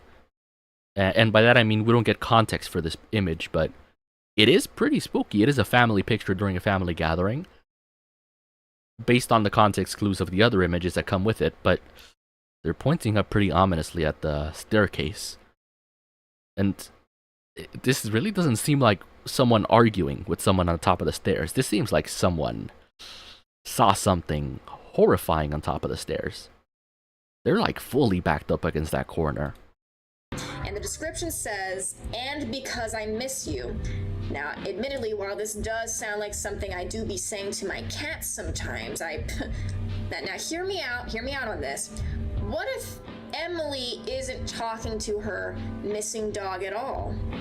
I'll let that one fester for a minute. More on that later. The video starts out with another slideshow of childhood pictures. Notice how each person in the pictures has their faces replaced with some type of animal drawing. Again, more on that later. Now, periodically in each picture, we can actually see Bailey lurking in the background. Nothing too unusual. Now, what really does rub me the wrong way is as the pictures continue, the species of the animal faces starts to change. That's what I was here saying. We can actually see that Emily's facial expression becomes one of great distress. Now, really? This picture really yeah, made me feel some type of way. It really do, like why he mad and why she sad, why he pointing up, yelling. Really gotta be thinking thoughts sometimes, to be honest, you know? Hey, gotta be look thinking who it thoughts. is. It's Cousin Tony. Hey, it's Cousin Tony. No, seriously, apart from Bailey's head being upside down, why the fuck is he sitting in the chair like that? Like a fucking person. And then we get a rather out of place recording of Emily going down to the beachy beach having a good old time. Alright, now since my last video on this series, I've actually gotten quite a few comments from you guys explaining what you think is actually going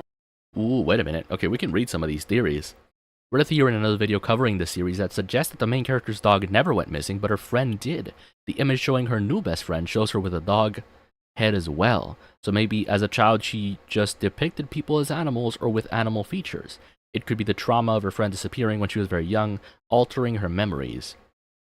There have been cases of people witnessing someone they're close to getting kidnapped and misremembering details, such as the kidnapping itself and only remembering that their friend suddenly stopped showing up to school one day. But I don't know. The friends is something I hadn't thought about, admittedly. For a while I thought it was just gonna be the father, maybe? But now that I think about it, yeah. But she has a friend now. The friend that she has now sent her those VHS tapes, right? Moreover, the Polaroid shows them being pretty old, no? Definitely not children, or like whatever age Emily was when the initial dog situation happened. So the one in the picture couldn't be the friend that went missing, right? At least not the childhood friend, right? I don't know. On with this series. And honestly, based on what I'm seeing now, I think that some of you guys might actually be right. Originally, I took this series at face value, assuming that something paranormal was going on and that Emily was genuinely looking for a missing dog. I assumed that maybe the dog man had lured Bailey out to the woods somewhere and then did a little, you know, oh, fuck. However, I no longer think that that's the case. If you guys recall, in the last video we just watched, Bailey was only shown a handful of times, but never in full view of the camera. I don't know if you guys picked up on this, but you ever notice something off about that guy? Apart from his head being upside down at one point, there's a couple of things I want to point out here.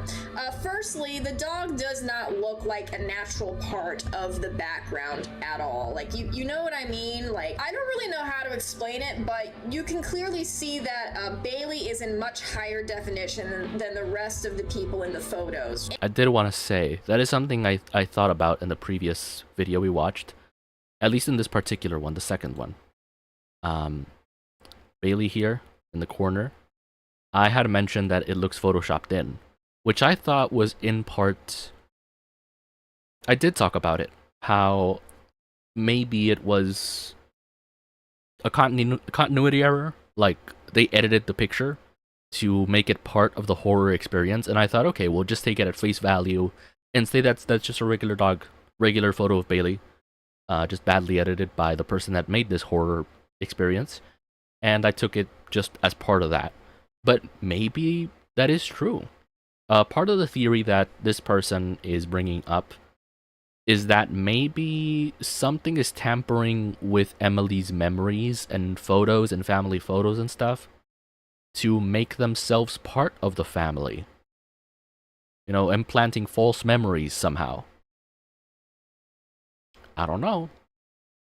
Because I think she said it twice in one way or another that something is tampering with some kind of evidence of all this. That is an interesting theory, and it's looking like, again, I would like to think that someone who's truly making analog horror like this would do a better job than this. So maybe it's on purpose that it looks out of place. The background at all. Like, you know what I mean? Like, I don't really know how to explain it, but you can clearly see that Bailey is in much higher definition than the rest of the people in the photos. And it just looks really artificial to me, in my opinion. I'm not sure if that was intentional. That totally against Photoshop, it does. Was genuinely trying to incorporate Bailey into the story as much as possible, and this is just a direct result of them attempting to edit the dog into the pictures, because maybe that's what I thought. The dog wasn't there originally. But the reason why I feel like this detail was actually intentional is because why the fuck was Bailey sitting at the dining table like a goddamn person? Another thing that kind of rubs me the wrong way is in the first video that we discussed, in one of Emily's diary entries, she mentions that her mom kept telling her to move on or something to that effect. That sounds like a really harsh thing to say to a kid that just lost their pet. Either that or Emily didn't really lose a pet at all. Maybe the reason why Emily's mom is so quick to, I guess, brush this under the rug is because Emily is really reacting to a traumatic childhood event that serves as a stain on the family. And I suppose she replaced a memory of a missing family member or close friend with a dog for some reason. God, I hope nobody does that to me. I hope if anything happens to me that I'm not just a dog for real to someone. I hope I'm not just someone's dog.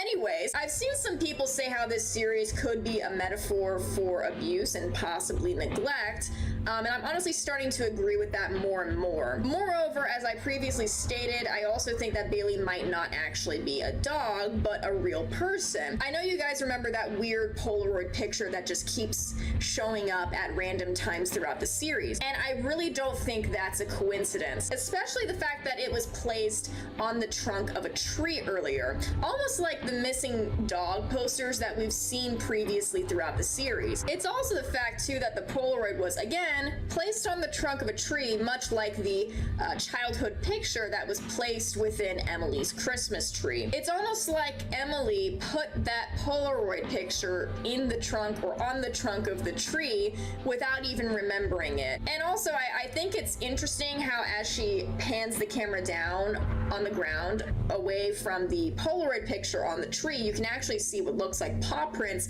leading up to that picture. So maybe that's implying that the dog and the person in the picture are one and the same. Regardless of who the person is in the picture, I truly do believe that they do tie in with Bailey somehow, and I am certain that we will eventually see how in the future. Also, the fact that Bailey was, again, sitting on a chair like a person in one of Emily's childhood photos really does drive the point home to me that this could have just been a person that Emily replaced with a dog in her head. Now, as far as who the dog man is, again, I am still not certain on that. That's a little confusing. The dog man could be a manifestation of the abuse that Emily faced as a child, or a representation of an abusive family member or adult that was a part of her life at some point. The fact that the dog man, and I mentioned this in my last video, but the fact that the dog man likes to hide in the shadows and is, in her own words, very shy, almost sounds like how someone would describe an abusive family member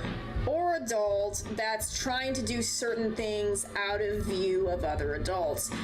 In other words, this whole thing sounds dangerously close to, at least in my opinion. As the childhood photos imply, it seems like several family members might have been abusive to her at certain points, so it really could have been any one of them, to be honest. Anyways... But, big but. Hold on. Wait a minute. We still don't have the father in the picture in this entire situation. So, if it is any kind of abuse, I'd still like to think it's the father. It's come up a little bit that maybe... I paused at a strange time, hold on. It's maybe... There's no good time to pause, I'm sorry. Maybe... The father, maybe they divorced Maybe it was a family argument during the family gathering during one of the Christmases. It could even be that there was a real dog at some point, and maybe the dad took the dog with him. I don't know, something like that.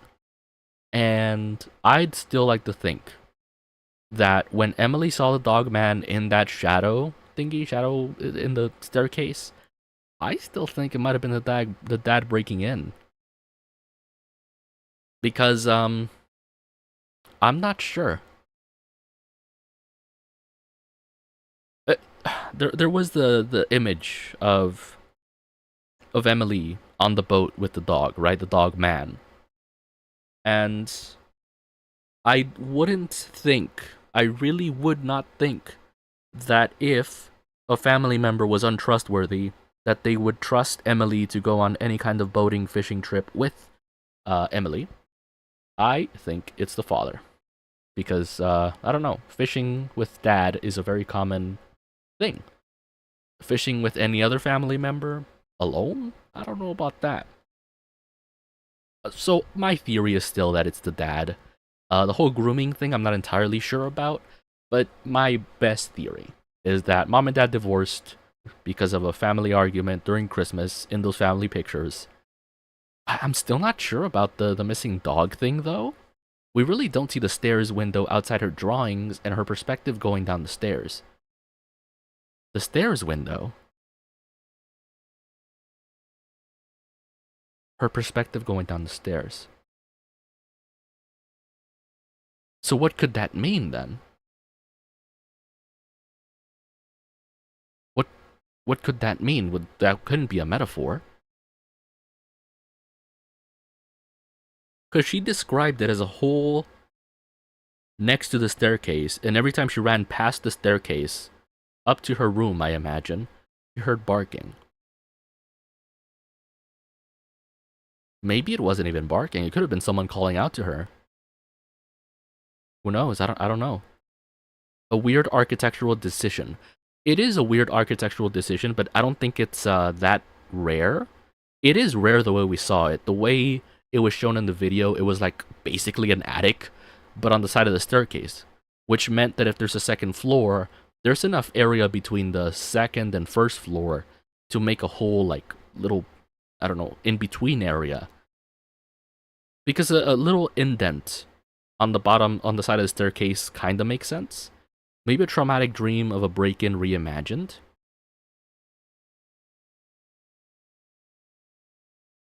Maybe, right? I wouldn't know.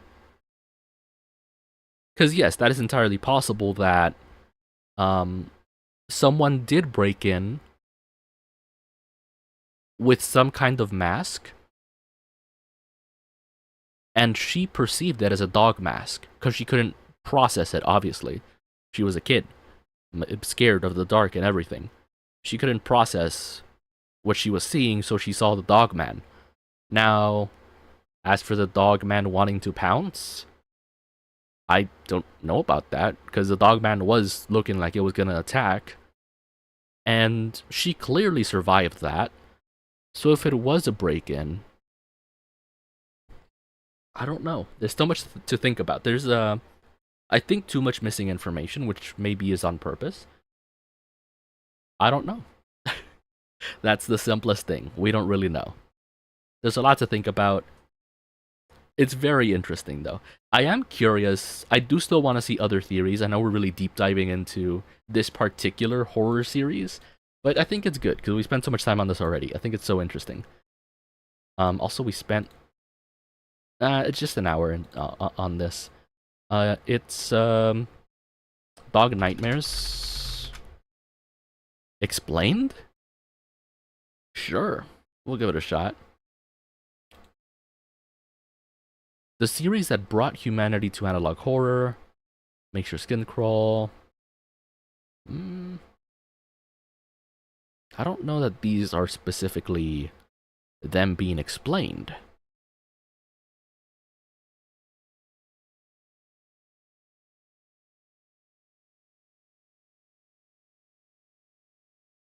I'm looking.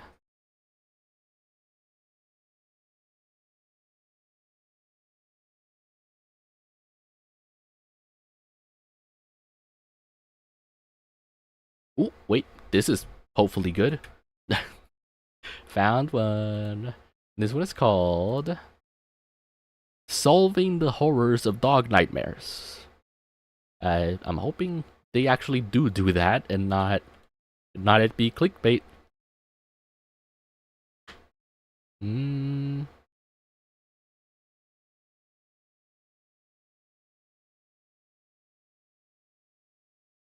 Well, let's see. It's 10 minutes. It shouldn't be that long if I don't make it that long. Fast flickering, flashing imagery. We'll hope it's good.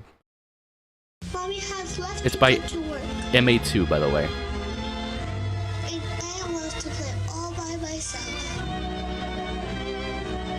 There's a really big hole in the wall that's really scary. Hole in the wall. Sometimes I can hear creaking from in there. When I did, Creaking from in there. I heard a doggy barking. And then silence.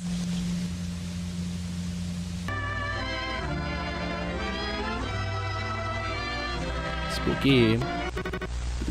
Welcome back to the channel, the only place that brings back childhood trauma you completely forgot about. Speaking of lasting trauma, over the last 6 months, I've been following one of the most interesting and fear-inducing analog horror series on YouTube, Dog Nightmares, a set of eerie and spine-chilling videos that are bound to paranoid you. Created by the talented Piggy Soda, it's a mashup of VHS footage, pictures, journal entries, and the most prominent component of this entire show, its use of the disturbingly creepy William Wegman dog videos. If you've never heard of this, well, you're not alone. William Wegman was a famous dog artist and photographer in the 70s and 80s, but most people were introduced to him during the 90s era of Sesame Street, where his videos of people with dogs for heads acting out normal day-to-day interactions would play in between episodes. These being the same ones we see sprinkled out throughout Dog Nightmares. It's something that is oddly nostalgic, but simultaneously filled with nightmare fuel. Overall, through these different medias, a story is slowly built from the perspective of our protagonist Emily, who is dealing with the loss of her beloved dog, and all the while, a series of strange occurrences begins to appear in the form of these William Wegman tapes, and we soon begin to realize that something more sinister is going on, as she seems to be constantly stalked by what I can only describe as a dog man. And today,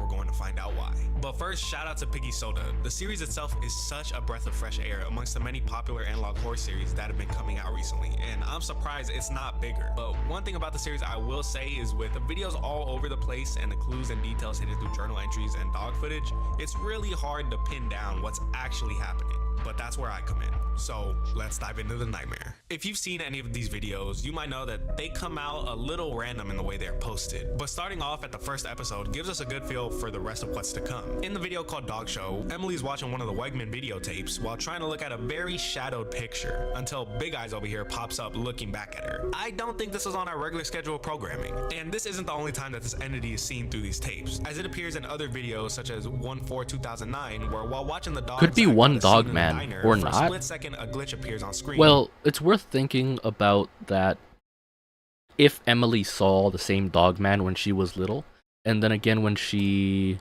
was an adult and got her own house, her own place, we actually don't know how long she's been looking, right? The time frame probably tells us, like all the timestamps, probably tells us how long she's been looking, how old she is even, but it's probably been over 10 years, most likely, right? It seems like the dog man has half of its face pale or white. Well, back to what I was saying. If it's the same dog man and it ages at the rate of a dog, then it would have slightly whiter fur. So, in the case that this is like a supernatural thing, a supernatural entity that is a dog man, it's gonna age the same way a dog does, right? Some drawings have a fully brown head and some of them show parts brown, part white head. That is true. We talked about this before as well, that some of the images that claimed to have like a dog at the image, in the corner of the image or anything, were white. So it did look like a dog head, but it was white, which was always strange. The dog head also looked white in the darkness. It's also worth considering. I don't know. I'm not too sure. But if I had to guess, it could be just the dog getting older, the dog man getting older. It was pretty fast for an old dog if we're going based off the video of it peeking past the doorway at her new house. It was a pretty fast dog, pretty nimble dog. That ain't no old dog.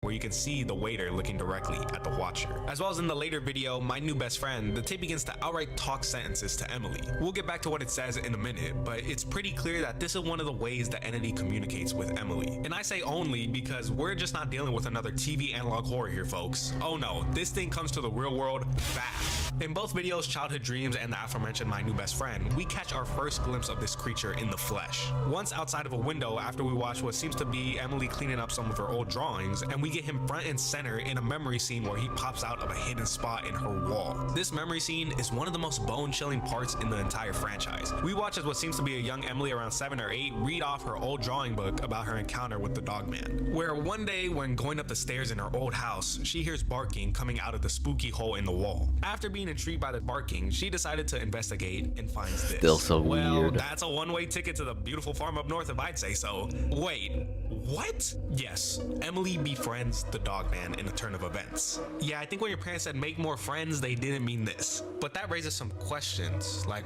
why is it after her in the present time? It seems like once a friend, always a friend doesn't really apply here, because we clearly see an older Emily frightened of the creature in her aforementioned Childhood Dreams video, and it's presented like she doesn't even remember drawing it, let alone meeting the creature. But let's hold those worries off for a second and continue on. Throughout the same episode, My New Best Friend, we get the first look at Emily's journal entries, and these are the main ways that information is told to the viewer in the present time. We learn how Emily's dog Bailey had run away while Emily was out, and she has been searching for her ever since. And it's been a long time looking. The earliest journal entry we have is dated October 9, 2008, and it's of her mom telling Emily to give up hope looking for Bailey. But Emily is resilient, still looking for her dog in March of 2009. Almost 6 months and still no sign of her. I'm sorry to break it to you, sweetie, 6 but months. how about a goldfish instead? They can't run away.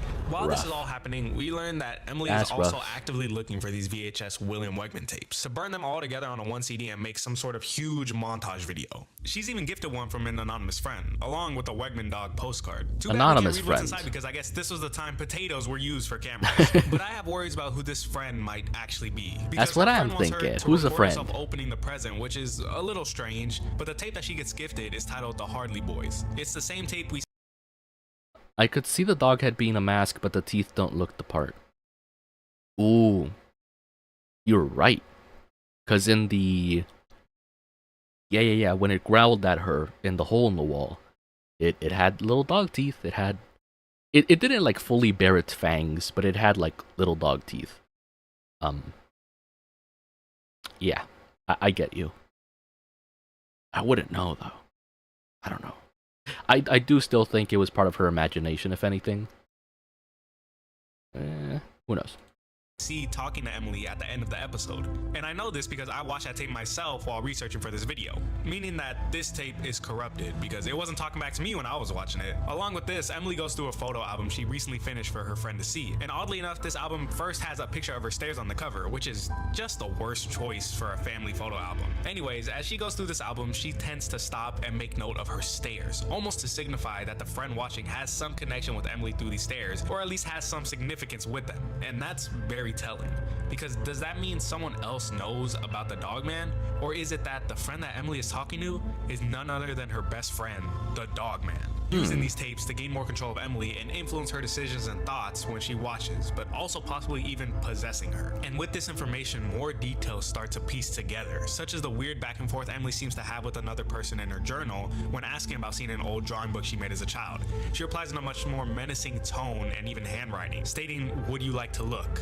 We can look at them together," before showing this creepy drawing of Bailey with her head turned all the way around, with the words, "You won't be alone," at the top right. And not only that, but I believe the spirit of this hybrid man creature lives within these tapes. That's how I first got into Emily's house when she watched it as a child. And I found this out when digging through Piggy Soda's Twitter. I came across this image of Emily's old house that is shown throughout old family photos, and when you look at what's playing in the left corner on the TV, a William Wegman video. And I believe the more she watches these tapes, the stronger a hold he has over her. When watching the Harley Boys tape at the end of this episode, some hidden words can be heard through all the static, saying, "Your dog is still out there. You think I killed the dog, but he's still out there." Only your dog is still out there. Can you think? Your dog is still out there. Referring to Emily, beginning to suspect that her friend may be the reason for her missing Bailey. And I would back that hunch 100%. But something that also caught my eye is during the end of the tape, the TV begins to flicker off and on, almost in a hypnotic state as the dog begins to move. Could that just be a cool effect for the video, or is it something more? Is it possibly putting her in some kind of trance? It's clear that the dogman wants Emily to continue looking for her dog and seems to be some sort of trap. And we know this. Or, another or, if the friend sends Emily these tapes, and the friend knows, what if the friend knew about the dog man, and maybe tried to kill it? And now the friend is trying to tell Emily, or even the dog man is somehow trying to tell Emily that he's still out there, that he's still alive, even though he thought he killed him. I don't know. Something's up there. For a fact, thanks to the third episode in the series, Bite, that shows a fisherman Wegman dog that oddly resembles our red flannel villain, talking about choosing the perfect bait to get a fish, before switching to Bailey's missing poster sign. Bailey is the bait to get to Emily. And we actually see this plan play out in the latest video, What Are You Afraid Of?, when the dogman stalks Emily and tries to lure her outside with dog barking, again playing with Emily's mind.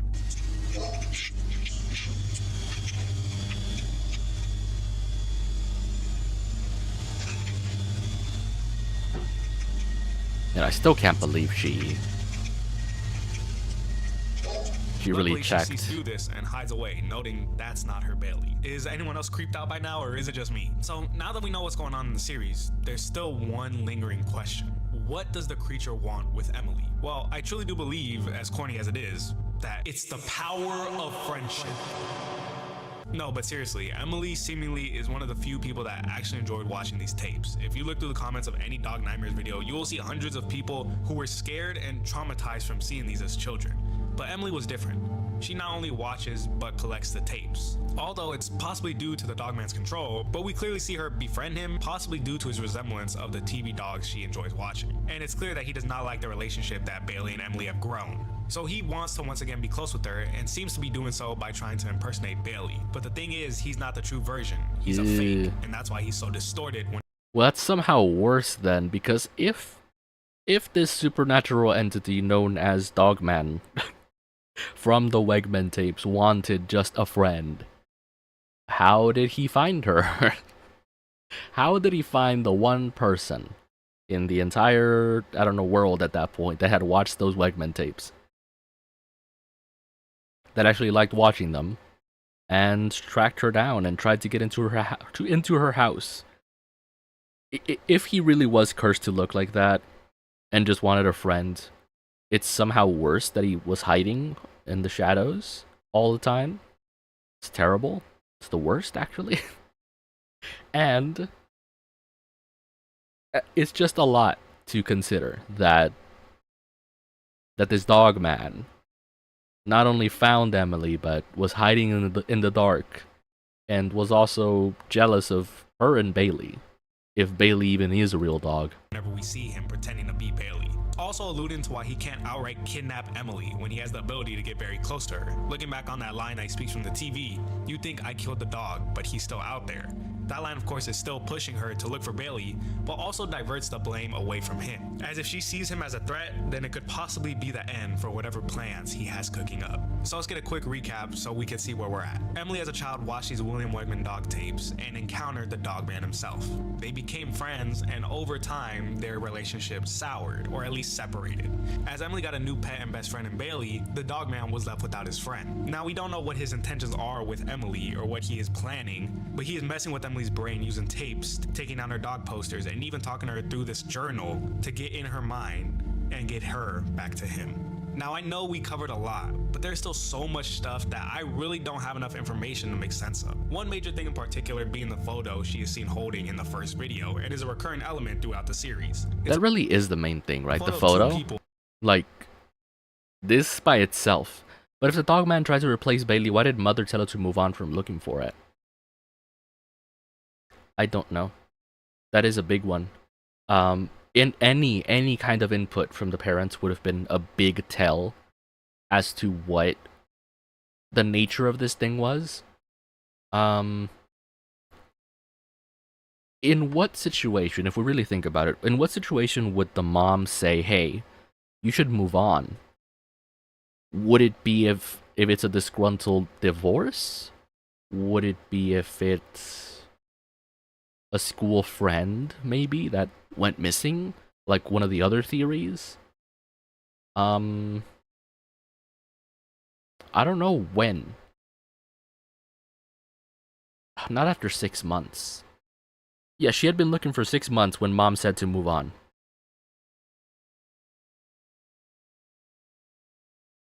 But then she had been looking out in the snow, right? Because she said it was snow time. She had come home late, and Bailey went out looking for her. What does that mean? Bailey went out looking for her.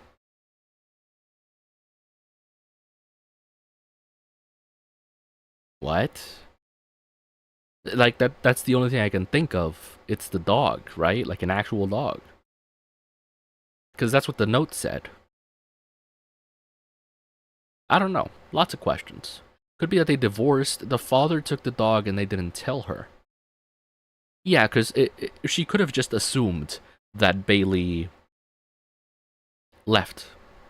But if father left with the dog, I don't know. I don't know. I actually don't. Because this image by itself raises so many questions. Is it he's still out there? Does that refer to the person in the picture? Is the person in the picture bad or good? You know, like, is this a positive he's still out there? Or is it a negative he's still out there? Lots of questions. Too many questions. With the words "he's still out there" written on the bottom. It seems to be very important. Bailey looking for her was her guess. All she knows for sure is that the dog disappeared when she wasn't home. Or... Whoa, I have to wonder. I don't know. I have to wonder if... Because one thing I've thought about, when Emily says the dog is very shy and hides in the dark, maybe she tried introducing her parents to the dog in one way or another? Maybe the dog man was there for a while, and maybe they found the dog man while she wasn't home and kicked him out? I don't know. If it was a real creature, or like a random man just hiding in the dark, maybe they found him, kicked him out, and... I don't know what age specifically Emily was, but I feel like a lot of parents do dismiss any kind of like imaginary friend or anything they can't see. So if Emily was saying, hey, there's a dog person in the walls, they were just saying, yeah, sure. You always talk about Bailey, and they just thought it was her imaginary friend. I have no clue. But I don't know. I do think there's something about Emily saying that he was shy.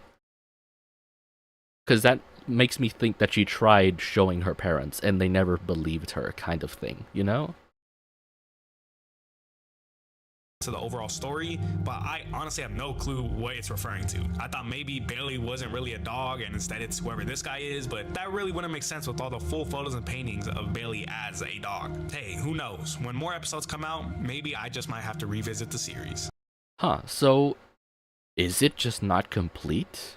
It's been a year since this came out. It just hasn't been completed. That's crazy. That's wild, even. I just don't know. And a bunch of these videos, like 6 months ago, probably do cover just the same information we have. Just in a different method. Like, they're all saying the same thing, essentially, because we all know the same thing. But if we watch the videos, we all know the same thing. All we have is theories. All we have is theories.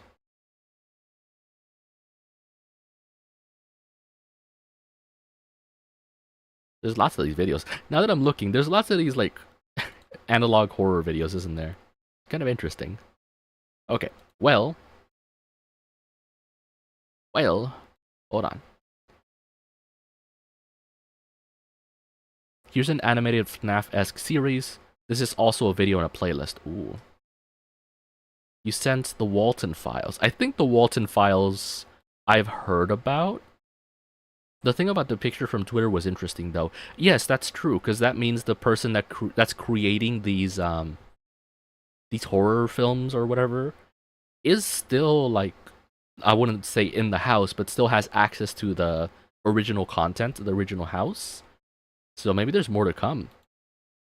But yes, the Walton Files thing, I might want to check out on a different stream, because I do think it has its own, like, really long thing to go with it. Or, next time we might just look at random analog horror, right? Because I think I've seen a lot of it, but definitely not all of it. Yeah, definitely not all of it. Some of it is a little weird. But we'll see. So, based off that, so far, we don't have any more information. Let me go to just chatting, so you don't have to look at that anymore. So far, we just don't have enough information about the heckin' dog tapes, the dog nightmares. It's clear that the dog man is still there with adult Emily in her new house during Christmas specifically. But who knows? Who knows? One could only assume the theories and such. But yes, hopefully y'all enjoyed today's stream. We covered some spooky videos, the same spooky videos as a matter of fact. And one game that I hoped was spooky, but turns out it wasn't spooky. I was let down horribly, and I am tempted after stream to check out, like, playthroughs of the library game, see if others found better endings or whatever. I doubt it. It was a rough game, all things considered. Good environment, just rough experience to play it. But yeah, hopefully y'all enjoyed. I will see you all next time. Have a good rest of your weekend, and if I don't see you, a good rest of your week. It's about to be Monday again. Boo, Monday. We hate Monday. But yes, I'll see you all next time. Bye-bye.